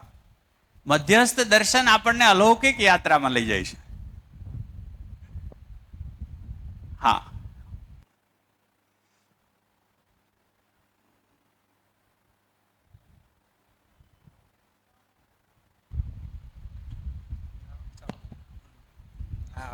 હા, પવન આવે ને, રાઈટ. શીર્ષનો એક મતલબ એ પણ છે કે માણસનો અભિમાન છોડીને આવે. હા, બસ અભિમાન છોડીને. આપણે પરિચય શિબિરમાં તમે હા, જે હા, રાખ right. બનીને આવે કીધેલું ત્યારે મેં વચ્ચે તમને ટકોર Right. કરી હતી. શીર્ષ ઉતારવું એનો મતલબ એ છે કે અહંકાર શૂન્ય થવું, એ મતલબ. નહીં, પણ મને એવું લાગે છે કે ઉપરના જગતમાં જવાની વાત આવે ને એટલે અહંકાર તો છૂટી જાય. ઇન્દ્રિયોથી મુક્ત થઈને આવવાની વાત છે. એટલે કદાચ એ બી હોય કે પ્રિય હિત લાભ વાળો ભાગ છે, એમાં તો અહંકાર રહેવાનો. એટલે બે હારે છે. ન્યાય ધર્મ સત્ય શીર્ષ ઉતારવું એટલે ઇન્દ્રિયોથી મુક્ત એટલે અહંકારથી મુક્ત. કેમ કે ઇન્દ્રિયોમાં આપણે પેલા પણ કીધું, ઇન્દ્રિયોમાંથી સુખ શોધવું, કામ, લોભ, મોહ, મદ, માત્સર્ય એ અહંકારનો જ હિસ્સો. એટલે એ જ્યાં સુધી હું ઇન્દ્રિયોમાંથી શોધું ત્યાં સુધી રે બે સાપેક્ષ છે. એટલે બરાબર છે. શીર્ષ ઉતારવું એટલે. બીજું એક ગંગા સતીનું પદ છે, જ્ઞાતિ કે જાતિ નહીં હરિ કેરા દેશમાં. એવું કહે છે, જ્ઞાતિ કે જાતિ નથી હરિ કેરા દેશમાં. તો એ પહેલા નહોતું સમજાતું. જીવનની કઈ જાતિ? કોઈ જાતિ નહીં. જીવન હિન્દુ નથી, જીવન મુસ્લિમ નથી, જીવન સ્ત્રી નથી, જીવન પુરુષ નથી, જીવન બાળક નથી, જીવન વૃદ્ધ નથી. જીવન જીવન છે. જીવન પરમાણુ સ્વરૂપ છે. એ બધાનું એક સરખું ગઠન પૂર્ણતામાં છે, ક્રિયા પૂર્ણતામાં અપડાઉન છે થોડું. એમાં સહયોગી બની શકાય. તો શરીરની દ્રષ્ટિએ જોઈએ તો જાતિ છે, નર નારી, જ્ઞાતિ છે, આપણે ઊભી કરી ઈ. પણ જીવન તો બધામાં એક સરખું. જી, એ જ અર્થમાં જે આપણે સજાતિ વિજાતિની જુગતી બતાવવું, જુગતી બતાવું, એ રાઈટ. જે પદ છે ને એ અર્થમાં જ છે. બરાબર કે છે. જીવન છે એ સજાતિ કે વિજાતિ નથી, સ્ત્રી કે પુરુષ એ જીવન નથી. આ અર્થમાં માનું કહેવાનું હોય. બરાબર છે. તો હવે રૂપ, ગુણ, સ્વભાવ અને ધર્મ એક આપણે પૂરી રીતે સમજી લઈએ. રૂપ, ગુણ, સ્વભાવ અને ધર્મ. અવસ્થા કેટલી? આ ધરતી ઉપર અવસ્થા કેટલી? 4. પદાર્થ અવસ્થા,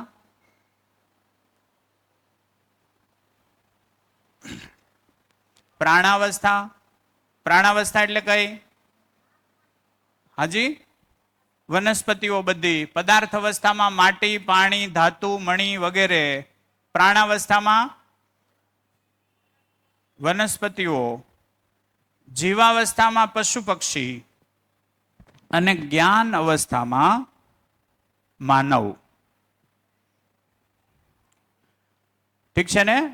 પદાર્થ અવસ્થામાં માટી, ધાતુ, પથ્થર, મણી વગેરે. પ્રાણાવસ્થામાં વનસ્પતિઓ. જીવાવસ્થામાં પશુ પક્ષીઓ. અને જ્ઞાનાવસ્થામાં માનવ. તો એના રૂપ, ગુણ, સ્વભાવ, ધર્મ શું છે? દરેક અવસ્થાના રૂપ, ગુણ. ગુણનો મતલબ થાય ક્રિયા, એમાં થતી ક્રિયા. અને સ્વભાવ અને ધર્મ શું છે? રેડી?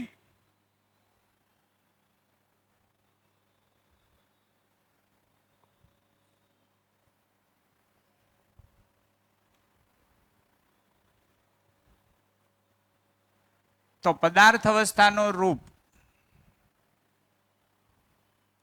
કઈ રીતે નક્કી થાય? તો કે આકાર, કદ, વોલ્યુમ હે ને, અને ઘનતા.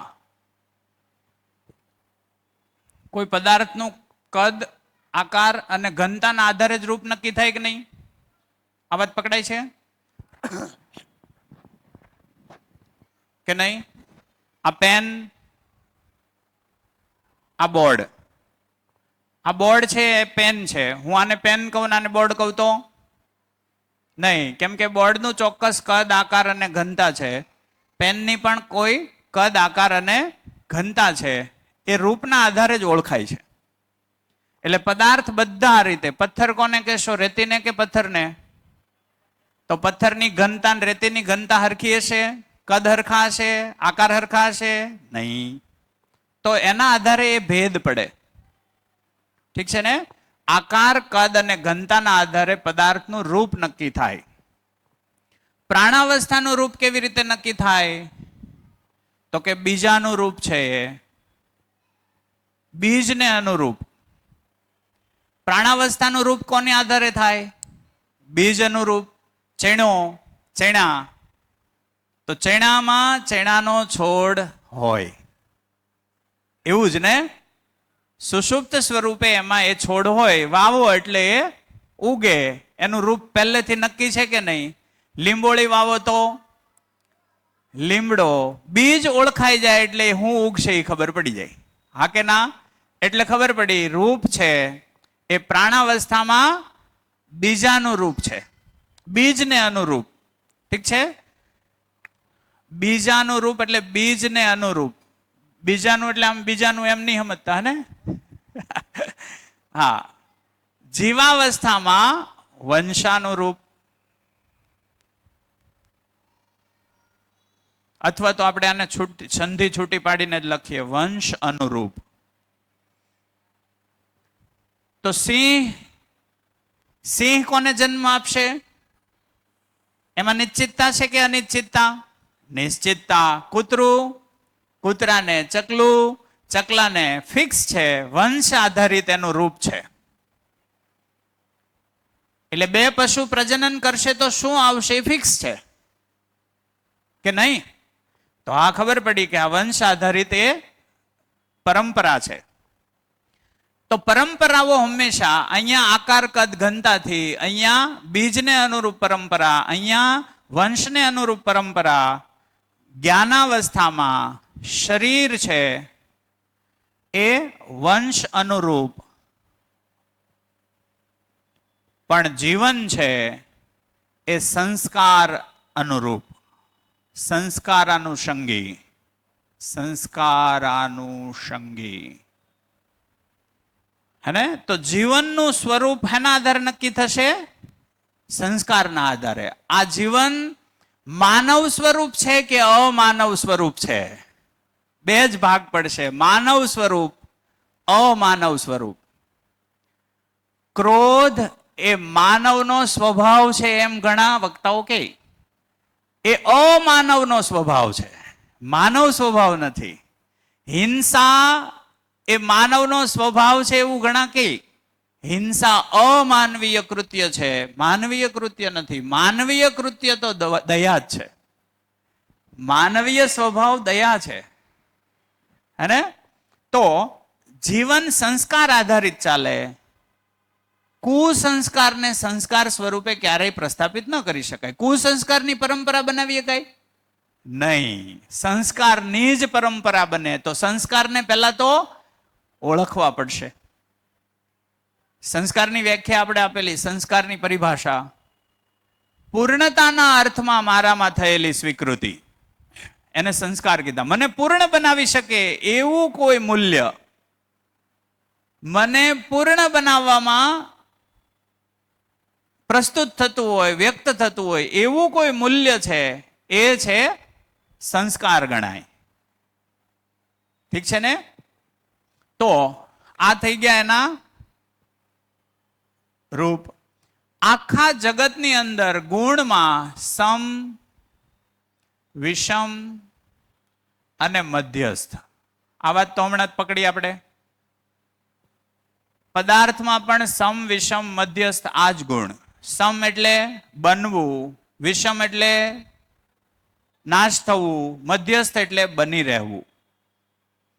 તો પથ્થર બનવાની ક્રિયા પણ ચાલી હોય એ સમ, પછી પથ્થર બની રહે એ મધ્યસ્થ, પછી પથ્થર તૂટે એ વિષમ. તો સર્જન વિસર્જન આ સંસારમાં ચાલે છે. સર્જન થાય એ સમ, સર્જન થયેલું ટકી રહે એ એની ઉપયોગિતા સાબિત કરે છે એ મધ્યસ્થ. ઉપયોગિતા હંમેશા ક્યાં હોય?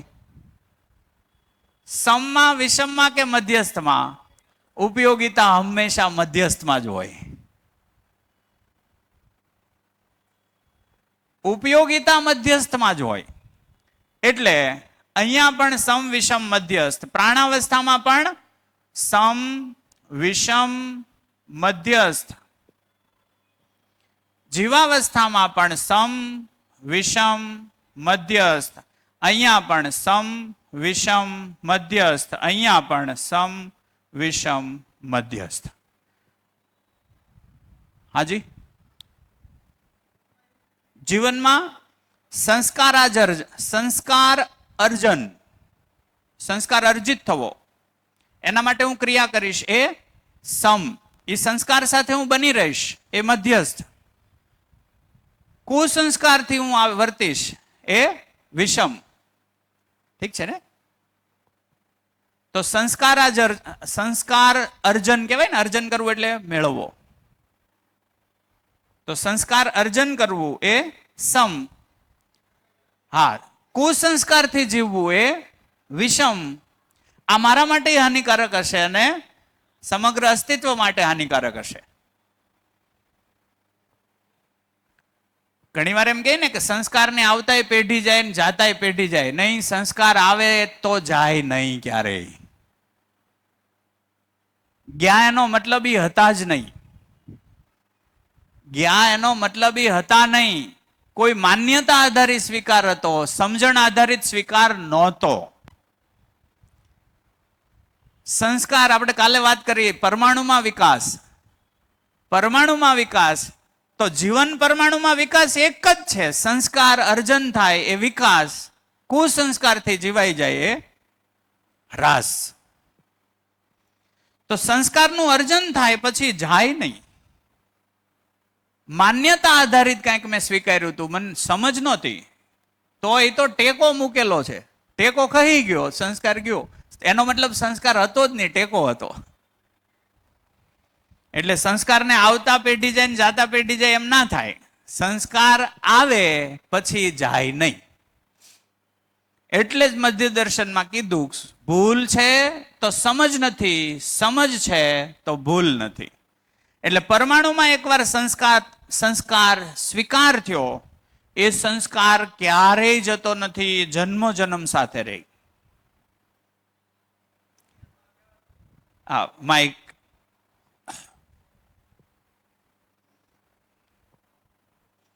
વાત કરે એમાં મને પાણી પીવાનો મોકો મળી જાય. ઊંચ નીચ અવતરે આખર સંત નો સંત. સોરી, ફરીથી. ઊંચ નીચ કુળ અવતરે આખર સંત નો સંત. જે બરાબર છે, જે કુળમાં જન્મે પણ એના સંસ્કાર ગમે તે હોય. હા, રવિદાસ ભલે ચમાર હોય, પણ એ એનું જે મૂળ બીજ છે એ શરીર ધારણ કર્યા પછી પ્રગટ થયા વિના રહી શકે નહીં. ભક્તિ કરે પાતાળમાં, વેલ જાય આકાશ.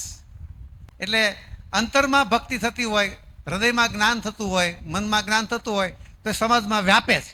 એ વ્યાપા બાબાના શબ્દોમાં કે કયા વિના રહી શકે નહીં. રહી શકે નહીં. પોતાની પ્રમાણિકતા વ્યક્ત કરવા માટે એને બોલવું જ પડે. માનવ સહજ ક્રિયા છે, એ અભિવ્યક્ત થાય જ. બીજા એક અર્થમાં કહું તો બેન જ્યારે બાળકને જન્મ આપે ત્યાર પછી એને સ્તનપાન કર્યા વગર રહી શકે નહીં. એ એની સ્થિતિ છે, એ કર્યા વિના ચાલે જ નહીં. ચાલે જ નહીં. બરાબર છે. પોતાની જરૂરિયાત છે. રાઈટ. એમ ભક્તને પોતાની જરૂરિયાત છે કેવું એ. બરાબર છે. એ ઉપકાર નથી, એ સ્તનપાન કરીને મારા ઉપર ઉપકાર કરે છે. હા હા, બસ બરોબર. હા, એ જ મારી ઉપયોગિતા છે. રાઈટ. પણ ના સમજીના કારણે આજે સ્તનપાનમાં લોચો છે. જોબ કરવા માટે લોકો મશીનથી દૂધ ખેંચી અને બાળકને બાટલીમાં દૂધ, આવું મેં સાંભળ્યું. સાચું ખોટું મને બહુ ખબર નથી. હે, બાળક, સ્ત્રી છે પોતે મશીનથી દૂધ ખેંચી લે સ્તનમાંથી, એની બોટલ ભરાઈ જાય, એ બોટલ ફ્રીજમાં રાખીને કે XYZ રાખીને જાય, એ જોબમાં વહી જાય, ઘેરે પછી એને પાય. આવું મને ખબર નથી, પણ આવું કંઈક મેં સાંભળ્યું છે. સાચું ખોટું જોઈ લેશું. હા, હાજી, એ દોવામાં વાંધો નથી. એકવાર બાબાજીને પ્રશ્ન પૂછ્યો કે ગાયનું દૂધ છે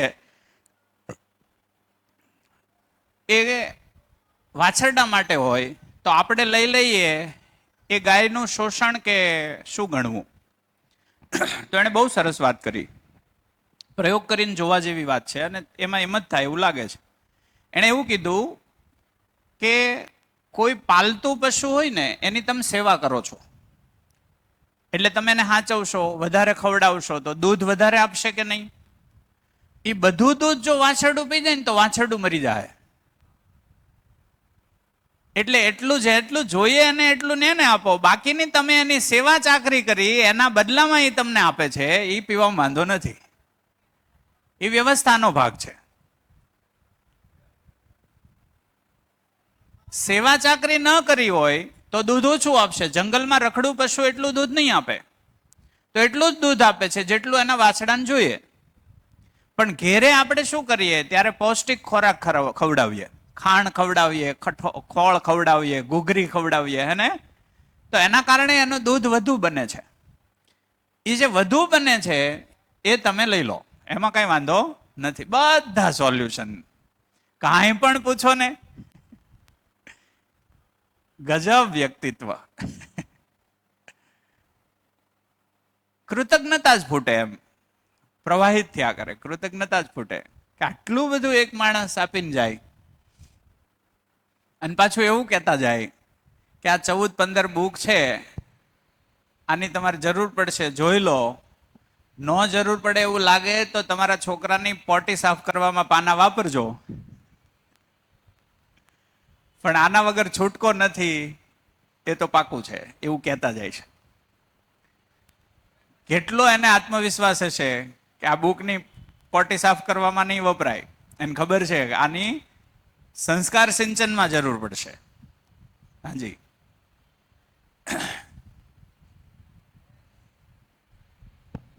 તો એ પછી એક છૂટ આપી, હા, કે પુસ્તક એ પૂરતું નથી, વ્યક્તિ મહત્વની છે. એમ ગયા શિબિરમાં આ જગ્યા પર સોમભાઈએ કીધેલી વાત હતી. આ ખાલી પુસ્તકથી નહીં થાય, કેમ કે જીવવાનું તો તે વખતે ગુરુતાની પણ મહત્તા છે. જી, કહેનાર વ્યક્તિ પોતે જીવીને કહે છે, જીવીને કે પોતાના અનુભવથી કહે છે. રાઈટ, એ પણ બાબાએ કીધેલું. તો જ પરંપરામાં આવશે. પરંપરામાં ક્યારે આવે? બુકથી પરંપરા નહીં બને, વ્યક્તિથી પરંપરા બનશે, હે ને? જી, એટલે વિનુભાઈ ઘણીવાર કહે, વિનુભાઈ માંડવિયા, કે પરંપરા છે ને ગહેરી ચીજ છે. બાબાજી સાથે જે લોકો રહ્યા એ અત્યારે પ્રબોધન કરે છે, એટલે એ સીધો પ્રકાશ આપણી ઉપર પડે. સીધો પ્રકાશ પડવો એટલે ક્રિયાઓની, આચરણની અસર સીધી ઉપર આપણી ઉપર આવે. તો જેટલું એની સાથે રહીને આપણે એનાથી પ્રેરિત થઈએ, એટલી પરંપરા મજબૂત બની જાય. એની સાથે રહેલા વહી જાય ત્યાં સુધીમાં જો એવા બની ન ગયા બીજા, તો પરંપરા નહીં બને, તો તૂટી જાય. શું વાત કરી? કે એક વ્યક્તિએ જે ખેડાણ કર્યું છે, એક વ્યક્તિએ જે આ ધરતી માટેનો સામગ્રી આપી છે, એની પરંપરા, એની આસપાસ જે લોકો જીવ્યા એમાં એ ઝળકે છે. તો અમુક વ્યક્તિઓ છે, જેમ કે યોગેશભાઈ શાસ્ત્રી છે, સોમભાઈ છે, શ્રીરામભાઈ છે, સાધનભાઈ છે, એ બધાને આપણે જોઈએ ને તો એમાં સીધું પ્રતિબિંબ દેખાય એના આચરણમાં. એની ધીરજ, એની દયા, એની કરુણા, એ તરત દેખાય આપણને. માણસ સાથે અઠવાડિયું, 10 દિવસ, 15 દિવસ રહ્યો ને એટલે હોય એવો બહાર આવી જાય. હા કે ના? હોય એવો બહાર આવી જ જાય. જો એમાં સહજતા હશે ને તો એ રહેશે જ. સહજતાનો ઢોંગ 1 દિવસ ચાલે, 2 દિવસ ચાલે, 4 દિવસ ચાલે, 5મે દિવસે તૂટે જ. સહજતા હોવી અને સહજતાનો ઢોંગ હોવો. તો આચરણમાં હોવાનો મતલબ સહજ સ્વરૂપમાં આચરણમાં હોય, પરાયણે નહીં. મારે કોઈ એવું આદર્શ જીવવાનું છે એટલે મારે જીવવું એમ નહીં, જીવાય જ જવું જોઈએ. સહજ રીતે જીવાઈ જાય. એ ભાગ જ્યારે ચાલુ થાય ત્યારે છે પરંપરા છે પ્રવાહિત થાય. પ્રવાહિત શબ્દ વાપરે. પરંપરા આપણે કહીએ ને ઠોકી બેહાડવાની નથી. એ ક્યાં ટકે છે? આજ સુધી આપણે ધંધો કર્યો કે નહીં? આપણા બાળકોમાં પરંપરાને ઘુસાડવાનો પ્રયત્ન કર્યો. તું તારા દાદાને જો, તારા બાપાને જો. ઓલો કે મારે નથી જોવાય કોઈ, મારે શાહરૂખ ખાનને જોવો છે.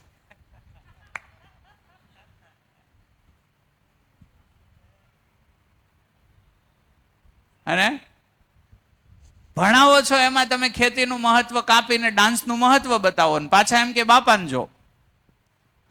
વાત પકડાણી કઈ? ભણાવો છો, ભણતર ભણવા મને શાળાએ મોકલો, ત્યાં ડાન્સનું મહત્વ છે ખેતીનું? બોલો. ડાન્સનું તો હું પ્રિયંકાને જ પસંદ કરું કે બાને પસંદ કરું?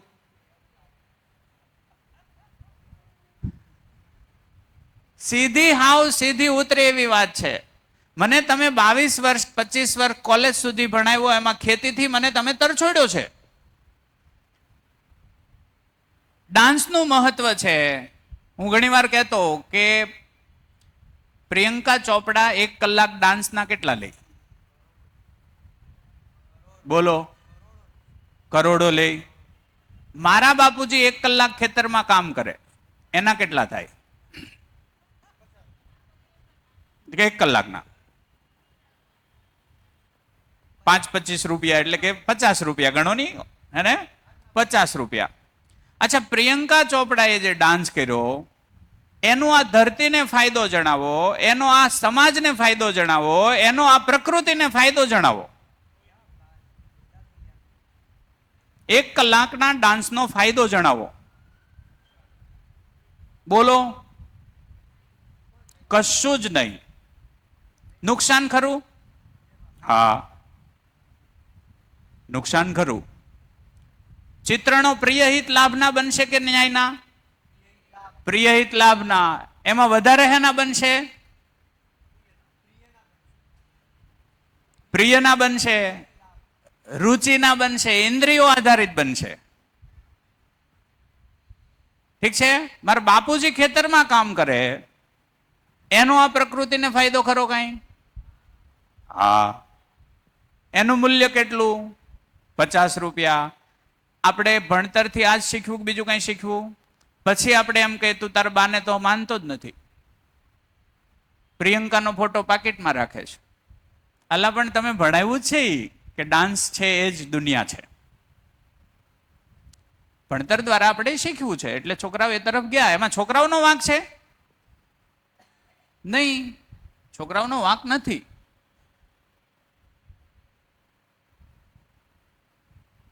આ કઈ કેવું છે? આ પૂરું કરી દઉં? આ પૂરું કરી દઉં? કેટલા વાગ્યા કેજો? હાજી 15 મિનિટ છે ને? હા. તો સ્વભાવ શું? પદાર્થનો સ્વભાવ સંગઠન, વિઘટન અથવા તો રચના, વિરચના. સંગઠન થવું એટલે બનવું. પદાર્થનો સ્વભાવ શું? પદાર્થ બનવો, પદાર્થ તૂટવો. વિઘટન થવું, રચના બનવી, રચના તૂટવી. ઠીક છે? પ્રાણાવસ્થા એનો સ્વભાવ શું? તો કે ક્ષારક, મારક. કોઈ વનસ્પતિ ક્ષારક હોય, કોઈ વનસ્પતિ મારક હોય. મારકનો મતલબ થાય કોષો કે કોઈ વસ્તુનો નાશ કરનારું. નાશ કરનારી, પોષણ આપનારી. હવે પ્રશ્ન થાય મારકનું શું કામ? ઘણા ગુમડા ઉપર ઘણી વનસ્પતિ ચોપડીને ગુમડું સાફ થાય. મારક એ કામમાં આવે છે. અસ્તિત્વમાં કાંઈ નકામું છે જ નહીં. ઠીક છે ને? ક્ષારક, પોષક, પોષક, મારક, શોષક. હે ને? જીવાવસ્થા ક્રૂર, અક્રૂર. કોઈ હિંસક છે, કોઈ અહિંસક છે. ક્રૂર, અક્રૂર જીવાવસ્થાનો આ પશુ પક્ષીઓ આમાં જ આવે કે નહીં? એના સ્વભાવ બે માંથી એક જ હોય, ક્રૂર હોય ને કા અક્રૂર હોય. ઠીક છે ને? માનવનો સ્વભાવ દયા, ધીરતા, વીરતા, ઉદારતા, દયા, કૃપા અને કરુણા. આ એનો સ્વભાવ છે. આ અસ્તિત્વ સહજ માનવનું સ્વરૂપ છે. આ એનો સ્વભાવ છે. ધીરતા એટલે શું? આ બધું પૂર્ણતાના અર્થમાં જોવાનું છે. પૂર્ણતાના અર્થમાં ધીરતા એટલે કે કોઈ વ્યક્તિ ના સમજ છે, મારામાં સમજ છે, મારામાં સમજ છે, એકમાં ના સમજ છે, તો ના સમજની અવગણના નહીં. ના સમજની અવગણના નથી કરવાની.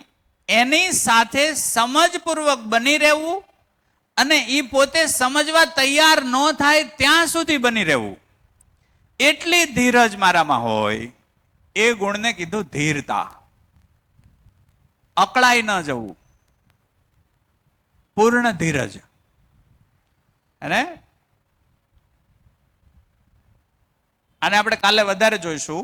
વીરતા, હવે ત્યાં સુધી કોઈને 1 વર્ષ લાગે, કોઈને 2 વર્ષ લાગે, કોઈ 3 વર્ષે, કોઈ આખા જન્મ નો સમજવા તૈયાર થાય, તોય એની સાથે બની રહેવું એ કઈ કાયરના ખેલ છે?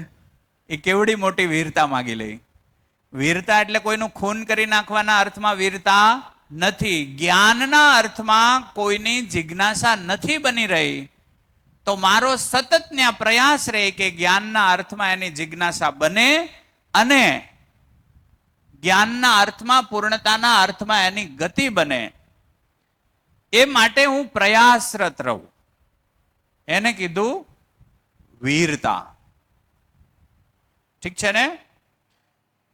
મારું તન, મન, ધન રૂપી અર્થ, મારું તન, મન, ધન રૂપી અર્થ મારા પરિવાર, મારા સમાજ, સાર્વભૌમ વ્યવસ્થા અને પ્રકૃતિ માટે હું આપું. એ થઈ ઉદારતા. આ ત્રણને આપણે કાલે જોઈશું, કેમ કે એ વધારે બહુ શ્રેષ્ઠ છે. આ ગુણો એને આપણે કાલે વિશેષ રીતે જોઈશું. ઠીક છે? ધર્મ શું? ધર્મ આપણે શિબિરમાં જોયો તો કોણ કહેશે? ધર્મને આપણે શિબિરમાં જોયો તો, પરિચય શિબિરમાં પદાર્થ અવસ્થાનો ધર્મ, પ્રાણાવસ્થાનો, જીવાવસ્થાનો ધર્મ. જી બોલો. જેને પોતાથી અલગ ન કરી શકાય. ઓકે, પદાર્થ અવસ્થાનો ધર્મ જેને જેનાથી અલગ ન કરી શકાય એ એનો ધર્મ. પદાર્થ અવસ્થાનો ધર્મ શું? અસ્તિત્વ. એનું અસ્તિત્વ, એનું હોવું, એ જ એનો ધર્મ. તો એનું હોવું અથવા તો એનું અસ્તિત્વ એ જ એનો ધર્મ. પ્રાણાવસ્થાનો ધર્મ પુષ્ટિ. એનું હોવું અને પુષ્ટિ, એટલે હોવું અથવા તો એનું અસ્તિત્વ પ્લસ પુષ્ટિ. પુષ્ટિ બોલે તો ફૂટવું, હે ને? એટલે કે કૂપળો ફૂટવી આપણી ભાષામાં કહીએ તો. આમ વિજ્ઞાનની ભાષામાં એ તો કહીએ તો કોષ વિભાજન, કોષોનું બનવું. એ રોકી શકાય? એ રોકી ન શકાય. એટલે એ વનસ્પતિનો ધર્મ કીધો. વનસ્પતિનું હોવું અને એનું કોળાવું. અચ્છા, કોળાવાનું છોડી દઈ તો? કોળાવાનું છોડી દઈ તો વનસ્પતિ રહેશે કે પદાર્થ થઈ જાય? પદાર્થ થઈ જાય. એટલે એમાં ફૂટતું જ રહે, એ એની પુષ્ટિ. એનાથી એને અલગ ન કરી શકાય.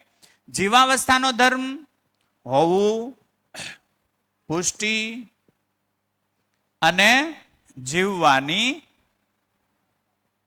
આશા. આનાથી એને અલગ ન કરી શકાય. એટલે પુષ્ટિ અને જીવવાની આશા. ઠીક છે. અને જ્ઞાનાવસ્થાનો ધર્મ એનું હોવું, એટલે કે આપણું હોવું. આપણામાં પુષ્ટિ થાય કે ન થાય? આપણો વિકાસ થાય, વૃદ્ધિ થાય કે ન થાય? થાય. એટલે પુષ્ટિ. આપણામાં જીવવાની આશા છે કે નહીં? તો એ પણ છે. જીવવાની આશા અને સુખપૂર્વક જીવવાની આશા. અને સુખપૂર્વક, સુખની આશા. તો માણસ સુખધર્મી છે. માણસ સુખધર્મી છે. આ હિન્દુની વાત થાય છે કે મુસલમાનની? માણસની વાત થાય છે.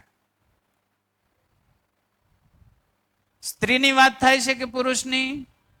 માણસની વાત થાય છે. કાળાની વાત થાય છે કે ધોળાની? માણસની વાત થાય છે. માનવ માત્ર સુખધર્મી છે.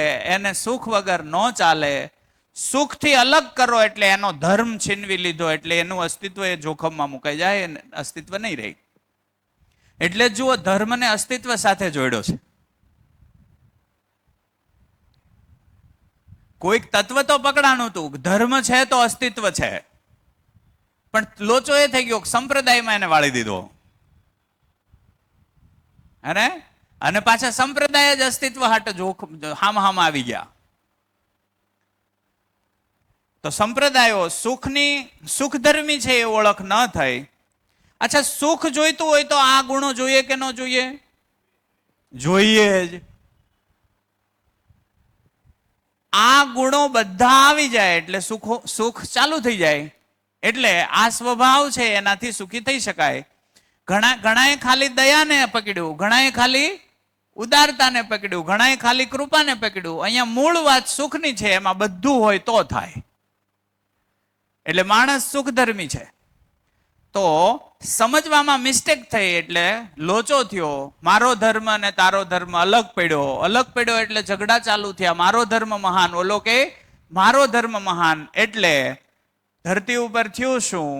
ધરતી ઉપર આવું થયું. ધર્મ એ માનવ જાતને યુદ્ધ આપ્યા. આ કે ના? અને વિજ્ઞાને યુદ્ધની સામગ્રી આપી. આ મધ્યસ્થ દર્શનનું બાબાજીનું વાક્ય છે. ધર્મએ માનવ જાતને યુદ્ધ આપ્યા અને વિજ્ઞાનની ઉપલબ્ધિ શું? એને યુદ્ધની સામગ્રી આપી. લડો, મરો, હે, લડીને સુખી થવાનું છે કે વધુ ને વધુ ભય આવશે? વધુ ને વધુ ભય વધ્યો. હાજી.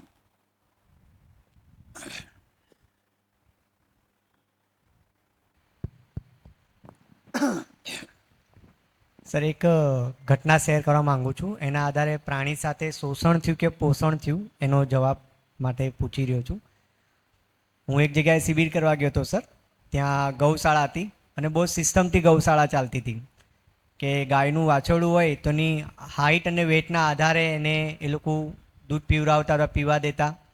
અને ત્યાર પછી તમે જે બાબાજીએ સમજાવ્યું તે પ્રમાણે કહેવાય, બાકીનું જે આપણે સેવા કરીએ છીએ તે સેવા પ્રમાણે પછી આપણે દૂધ કે જે કંઈ મળે આપણે લઈ શકીએ છીએ એવી રીતે. તો આ વસ્તુ અમને શિબિરમાં બી સમજાવ્યું હતું કે ભાઈ અમારી ગૌશાળા આ નિયમથી કામ કરી રહી છે એમ. પછી એકવાર અમને વિઝિટ કરવા લઈ ગયા કે ચાલો હવે આપણે બધા ગૌશાળાની વિઝિટ કરીએ. તો ત્યાં એક યુવાન છોકરી હતી સર કે જે ગૌશાળાનું હેન્ડલિંગ કરતી હતી અને ગાયની પાછળ હતી અને દોરડું લઈને ગાયને જોર જોરથી મારીને હાંકતી હતી સર. તો અહીંયા ગાયનું શોષણ થયું કે પોષણ થયું સર? એ અર્થનો ક્વેશ્ચન જાણવો છે સર. સોરી, જવાબ. તો એક સીધી વાત એવી છે કે પશુ ક્રૂર કે અક્રૂર હોય?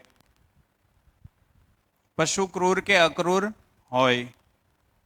તો ક્રૂર હોય એ અક્રૂર બની શકે, અક્રૂર હોય ક્યારેક ક્રૂર પણ બની શકે. ક્રૂર સ્થિતિમાં હોય તો લાકડી લઈ શકાય. વાત પહોંચે છે? મારકણી ગાય હોય, ન હિંસા કરે એવો સિંહ હોય, ટ્રેન કરેલો હોય, ટ્રેન કરેલા સિંહ હોય, એને ઓલરેડી માંસ ખવડાવીને ધરાવડાવી દીધો છે, પછી ફોટા પાડવા માટે ઉપયોગ કરીએ છીએ. તો એ ટ્રેન કરેલો હોય તો એ ન બટકું ભરે, તો ત્યાં લાકડી ઉગામવાથી બટકું ભરશે એવું થાય. અને એક ગાય મારકણી છે તો ત્યાં લાકડી રાખીને એનાથી બચી શકાય, હે ને? એવું થઈ શકે. આમ છતાં તમારો વિવેક તમારી રીતે વાપરવો. દરેક પોતાના વિવેકપૂર્વક આનથી આગળ ચાલે, બરાબર છે ને? એટલે મને આવું લાગે છે. આમાં તમે જુદી રીતે લેવું હોય તો લઈ શકો. તો પશુ માનવ હોય ને, પશુ માનવ, દાખલા તરીકે હું ક્રૂર અક્રૂર છું, તો હું શરીર કયું ધરાવું છું? જ્ઞાનાવસ્થાનું. પણ મારો સ્વભાવમાં શું છે? હિંસા છે. હું ક્યારેક હિંસક બની જાઉં, એવું બની શકે. તો હું કઈ ચેતનામાં છું? જીવ ચેતનામાં છું. જ્ઞાનની ચેતનામાં હજી હું નથી. તો મને લાકડી લેવી પડે, મને લાકડી લેવી પડે. મારા બાપા મારી અરે લાકડી લે, તો સમજાય છે? ઠીક છે ને? હા. પણ લાકડી ઉદ્ધાર નથી, સમજદારી જ ઉદ્ધાર છે. માનવ જાતમાં સમજદારી જ ઉદ્ધાર છે. લાકડીથી નિયંત્રિત નહીં થાય, કાયમ માટે નિયંત્રણમાં નહીં આવે. ઠીક છે ને? આટલે સુધીમાં કાંઈ? તો હવે બે જ બની ગયો છે. કાલે આપણે જીવન ક્રિયાના આધારે સંબંધો વાળો ભાગ છે, કાલે હવે ફાઇનલ. આજે આ ભાગ, આ બે જ બનવાનો હતો. બે જ બને તો જ વાત થઈએ કેવું હતું. એટલે કાલે આપણે 7 સંબંધો જોઈશું અને 5 કોટીનો માણસ. એટલે કાલનો દિવસ પૂરો થઈ જાય. તો 3 દિવસની યાત્રા આપણી આ રીતે ચાલી.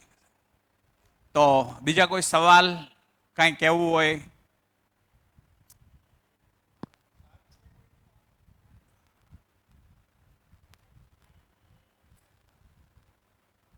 કોઈ સવાલ? અહીંયા સુધીમાં કોઈ સવાલ? આમાંથી કોઈ શબ્દ સુધી ન પહોંચતા હોય એવું કાંઈ?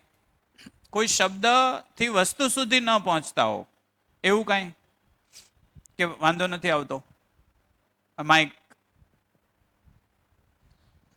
એટલે જે જ્ઞાન અવસ્થાનું છે તો તમે કાલે સમજાવવાના જ છો. સ્વભાવ જે ધીરતા, વીરતા, ઉદારતા, દયા, કૃપા, કરુણા, એટલે તમે કાલે સમજાવવાના જ છો. તો ત્યાં જ ક્વેશ્ચન છે. ઓકે. કાલે આપણે 30 મૂલ્યો સમજવાના છીએ. એમાં આ 6 છે. 30 મૂલ્યો જે છે, માનવના 30 મૂલ્ય, એ 30 મૂલ્યમાં જીવે એટલે પરિવાર સુખ શાંતિ સમૃદ્ધિ પૂર્વક જ જીવી શકે એની ગેરંટી છે. 30 મૂલ્યોમાં નથી તો દુઃખ ફાઇનલ છે. અને મૂલ્યો આધારિત જીવન, એ 30 મૂલ્યોની કાલે ચર્ચા આપણે કરશું. એમાં આ 6 મૂલ્યો છે જ, આ 6 મૂલ્યો છે એ આવશે. એ સિવાય કોઈ શબ્દ સુધી ન પહોંચતા હોય એવું કાંઈ? કોઈ પણ આજે ચાલ્યું એમાંથી કોઈ સવાલ? હા, નિરપેક્ષ ઉર્જાની વાત હતી. નિરપેક્ષ ઉર્જા. તો આ બધી ઉર્જા સાપેક્ષ ઉર્જા છે. તો આ વીજળી છે સાપેક્ષ, કોઈના દ્વારા ઉત્પન્ન થયેલી. અચ્છા, તો પ્રશ્ન થાય કે આ ક્યાંથી ઉત્પન્ન થઈ? તો કે હાઇડ્રો પાવર સ્ટેશનમાં પેલું ઘૂમવાથી. ઈ હેનાથી ઘૂમ્યું? તો કે પાણીથી. તો પાણીમાં ઉર્જા ક્યાંથી આવી? તો કે વરસાદના કારણે એને આ પડ્યું અને જથ્થો ભેગો થયો. તો વરસાદની ઉર્જા, વરસાદનું વાદળ બનીને ઉર્જા ક્યાંથી આવી? તો કે સમુદ્રમાં તડકાના કારણે. તો તડકાની ઉર્જા ક્યાંથી આવી? સૂર્યમાંથી. તો સૂર્યમાંથી ઉર્જા કેવી રીતે છૂટી પડી? તો કે હાઇડ્રોજનમાંથી હિલિયમમાં રૂપાંતર થાય ત્યાંથી. હાઇડ્રોજનમાં ઉર્જા ક્યાંથી આવી? મૂળ ઉર્જામાંથી. એ હાઇડ્રોજન છે મૂળ ઉર્જામાં ઉર્જિત છે, એટલે ત્યાંથી એ ઉર્જા ચાલુ થઈને અહીંયા સુધી પહોંચે છે. એટલે મૂળ ઉર્જા હાઇડ્રોજનમાં જે ઇલેક્ટ્રોનનું વહન થાય છે એ મૂળ ઉર્જાના કારણે થાય. એના કારણે જે બીજી બધી ઉર્જા છે એ બધી સાપેક્ષ ઉર્જા. મૂળ ઉર્જાને નિરપેક્ષ ઉર્જા કીધી છે. એ કોઈના કારણે નથી. નિરપેક્ષ એટલે શું? સાપેક્ષ એટલે શું? કોઈના કારણે હોવું. નિરપેક્ષ એટલે શું? કોઈ એના માટે કારણ જવાબદાર નથી, એ છે જ. એ એટલે નિરપેક્ષ, એટલે એમ નામ આપ્યું નિરપેક્ષ. તો ઈશ્વરને એક નામ નિરપેક્ષ પણ આપ્યું છે. હાજી. આ સજ્ઞાનશીલતા અને સંવેદનશીલતા એટલે આપણે સેવા કરીએ એ સજ્ઞાનશીલતા થાય કે સંવેદનશીલતા થાય? કોઈની ઉપર? આ બે રીતે છે. દાખલા તરીકે કોઈ એક શરીરને હાંચવીએ છીએ આપણે, તો હું કામ હાંચવીએ છીએ? એને કંઈક પામવાનું છે, એના અર્થમાં હાંચવીએ તો સંજ્ઞાનશીલતા આધારિત સેવા છે. વાત પકડી ગઈ? દાખલા તરીકે હું જન્મ લઉં એટલે મારું શરીર છે એ હચવાઈ રહી, તો હું બાળક હશ ત્યારે મારા બા બાપુજીએ મારી સેવા કરી હશે કે નહીં? હું કામ કર્યું હોય? આ શરીર હચવાઈ રહી, આ શરીર દ્વારા જે મેળવવાનું છે એ અર્થમાં એ સેવા થઈ હોય તો સંજ્ઞાનશીલતા સાથે સેવા થઈ છે. પણ શરીરના અર્થમાં સેવા થઈ છે તો સંવેદનશીલતાના અર્થમાં સેવા થઈ. જીવનને શું જોઈએ છે? જીવનને શું જોઈએ છે? જ્ઞાન. જ્ઞાન મેળવી શકે એવી સ્થિતિમાં મારો બાળક પહોંચે, એ માટે જો એ શરીરનું લાલન પાલન કરીને ઉછેર્યું હોય તો એ કઈ સેવા થઈ? સંજ્ઞાનશીલતા સાથે સેવા થઈ. પણ એ મને હાંચવે, હું એના શરીરને હાંચવું, એ મારા શરીરને હાંચવે, તો જીવન આવ્યું આમાં ક્યાંય? જીવન ન આવ્યું. તો બે એ સંવેદનશીલતા પૂર્વક બેને હાંચવા. તો સંવેદનશીલતા થઈ, એમાં નીકળશે કાંઈ નહીં, ખાલી જિંદગી ગઈ. અને ઓલામાં કંઈક નીકળે છે. એને વાત પહોંચી કે નહીં? સમજાવો તો ટ્રાય કર. હાજી. બીજું કંઈક એક્ઝામ્પલ આપું. દાખલા તરીકે અત્યારે નોર્મલી શું હોય, આપણે જ્ઞાન લેવા માટે એટલી જિંદગી કાઢી, આટલી જિંદગી જ્ઞાનના અર્થમાં કાઢી કે જ્ઞાન માટે પ્રયત્ન નથી કર્યો?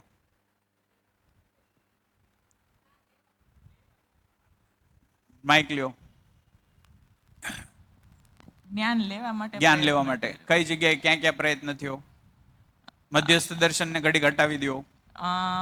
પેલા તો પપ્પાના ઘરે હતી ને ત્યારથી પપ્પામાં બધા મોટિવેશન બધા સ્પીકરો હોય ને એનું કાંઈ ને કાંઈ હોય ને તો ત્યાં અમને શેના અર્થમાં સમજાવતા હતા? જીવનના અર્થમાં કે શરીરના અર્થમાં?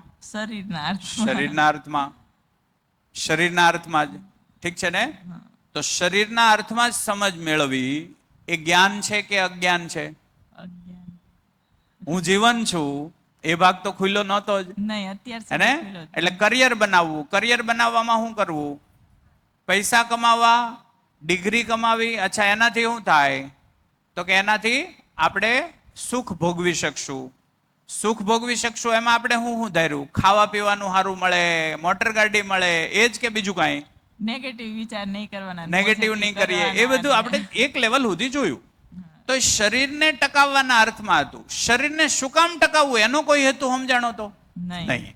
તો એનો મતલબ થયો સંજ્ઞાન નહોતું. શરીર શું છે એનું હેતુ જ નહોતું એનું જ નહોતો સમજાણો. એટલે આપણે જે ભેંસ ગાય જીવી જાય છે એમ આપણે થોડુંક વધારે ઘર બનાવીને જીવી નાખવાની વાત હતી. પણ એનાથી વધુ કાંઈ હેતુ નહોતો, પર્પઝ નહોતો. મૂળ પર્પઝ પૂર્ણતા છે. એ પૂર્ણતાનો પર્પઝ આપણને ક્યાંય દેખાણો તો નહીં. તો એના અર્થમાં વાત જ નહોતી થઈ, એના અર્થમાં કામ જ નહોતું થયું. એટલે અત્યાર સુધીની જિંદગીમાં મારી પીડા વધી કે શાંતિ વધી? પીડા વધી. પીડા વધારે એને જ્ઞાન કહેવાય કે અજ્ઞાન? બોલો. મારી પીડા ઉંમર સાથે વધતી જતી હોય તો હું જે મેળવું છું એ જ્ઞાન હશે કે ભ્રમ? ભ્રમ. તો ભ્રમ મેળવવામાં આપણે કાઢ્યું. એવું થઈ શકે ને? તો આ શરીરનો ઉપયોગ જ્ઞાન મેળવવાના અર્થમાં તો હજી આપણે ચાલુ કર્યો, સૂચના સ્વરૂપે આવ્યું છે. હજી આચરણના સ્વરૂપમાં તો હજી આપણે કેદી ચાલુ કરીએ કોને ખબર? હેને? આજે આ શરીર યાત્રામાં ન પણ બને એવું થાય, પણ કમસે કમ સૂચના સ્વરૂપે ધ્યાન ગયું એ આ શરીરની ઉપલબ્ધિ જ ગણાય. કે હું જીવન છું, હું જીવન છું એટલું સમજાઈ જાય. આ ચમકારો કાફી છે. હું માત્ર શરીર નથી, હું જીવન છું એ સમજ પણ મોટી ઉપલબ્ધિ છે. હેજી આપો માઇક. હેલો. હાજી. ભલે બીજી કાંઈ સમજ પડે કે ન પડે પણ ગમે એ વસ્તુ હોય ને ક્લિક થાય છે. ક્લિક થાય છે, ગહનતાપૂર્વક પહોંચવાનું મન થાય છે. હા, કે કાંઈક ગમે કોઈ બી વિષય લઈ લો પણ ત્યાં આપણે રોંગ હોય ને તો આપણને ક્લિક થાય કે આ વસ્તુ ખોટી અહીં કંઈક થાય છે. કંઈક થાય છે. હા, આપણે એને ગાંડા રોજ જેમ છે ધોકાવતા હતા ને આગળ ધકાવતા ધકાવી નો એકી થોડુંક આપણને આમ સ્ટ્રેટ થાય કે નહીં આ વસ્તુ અહીં કંઈક રોંગ હશે. અટકી જાય છે. અટકી જાય છે એટલે જાતા કંઈક તો શીખી સમજ પડે છે કે કંઈક Right. છે એમ. Right right right. સરસ, બરાબર છે. માઇક આપો પાછળ.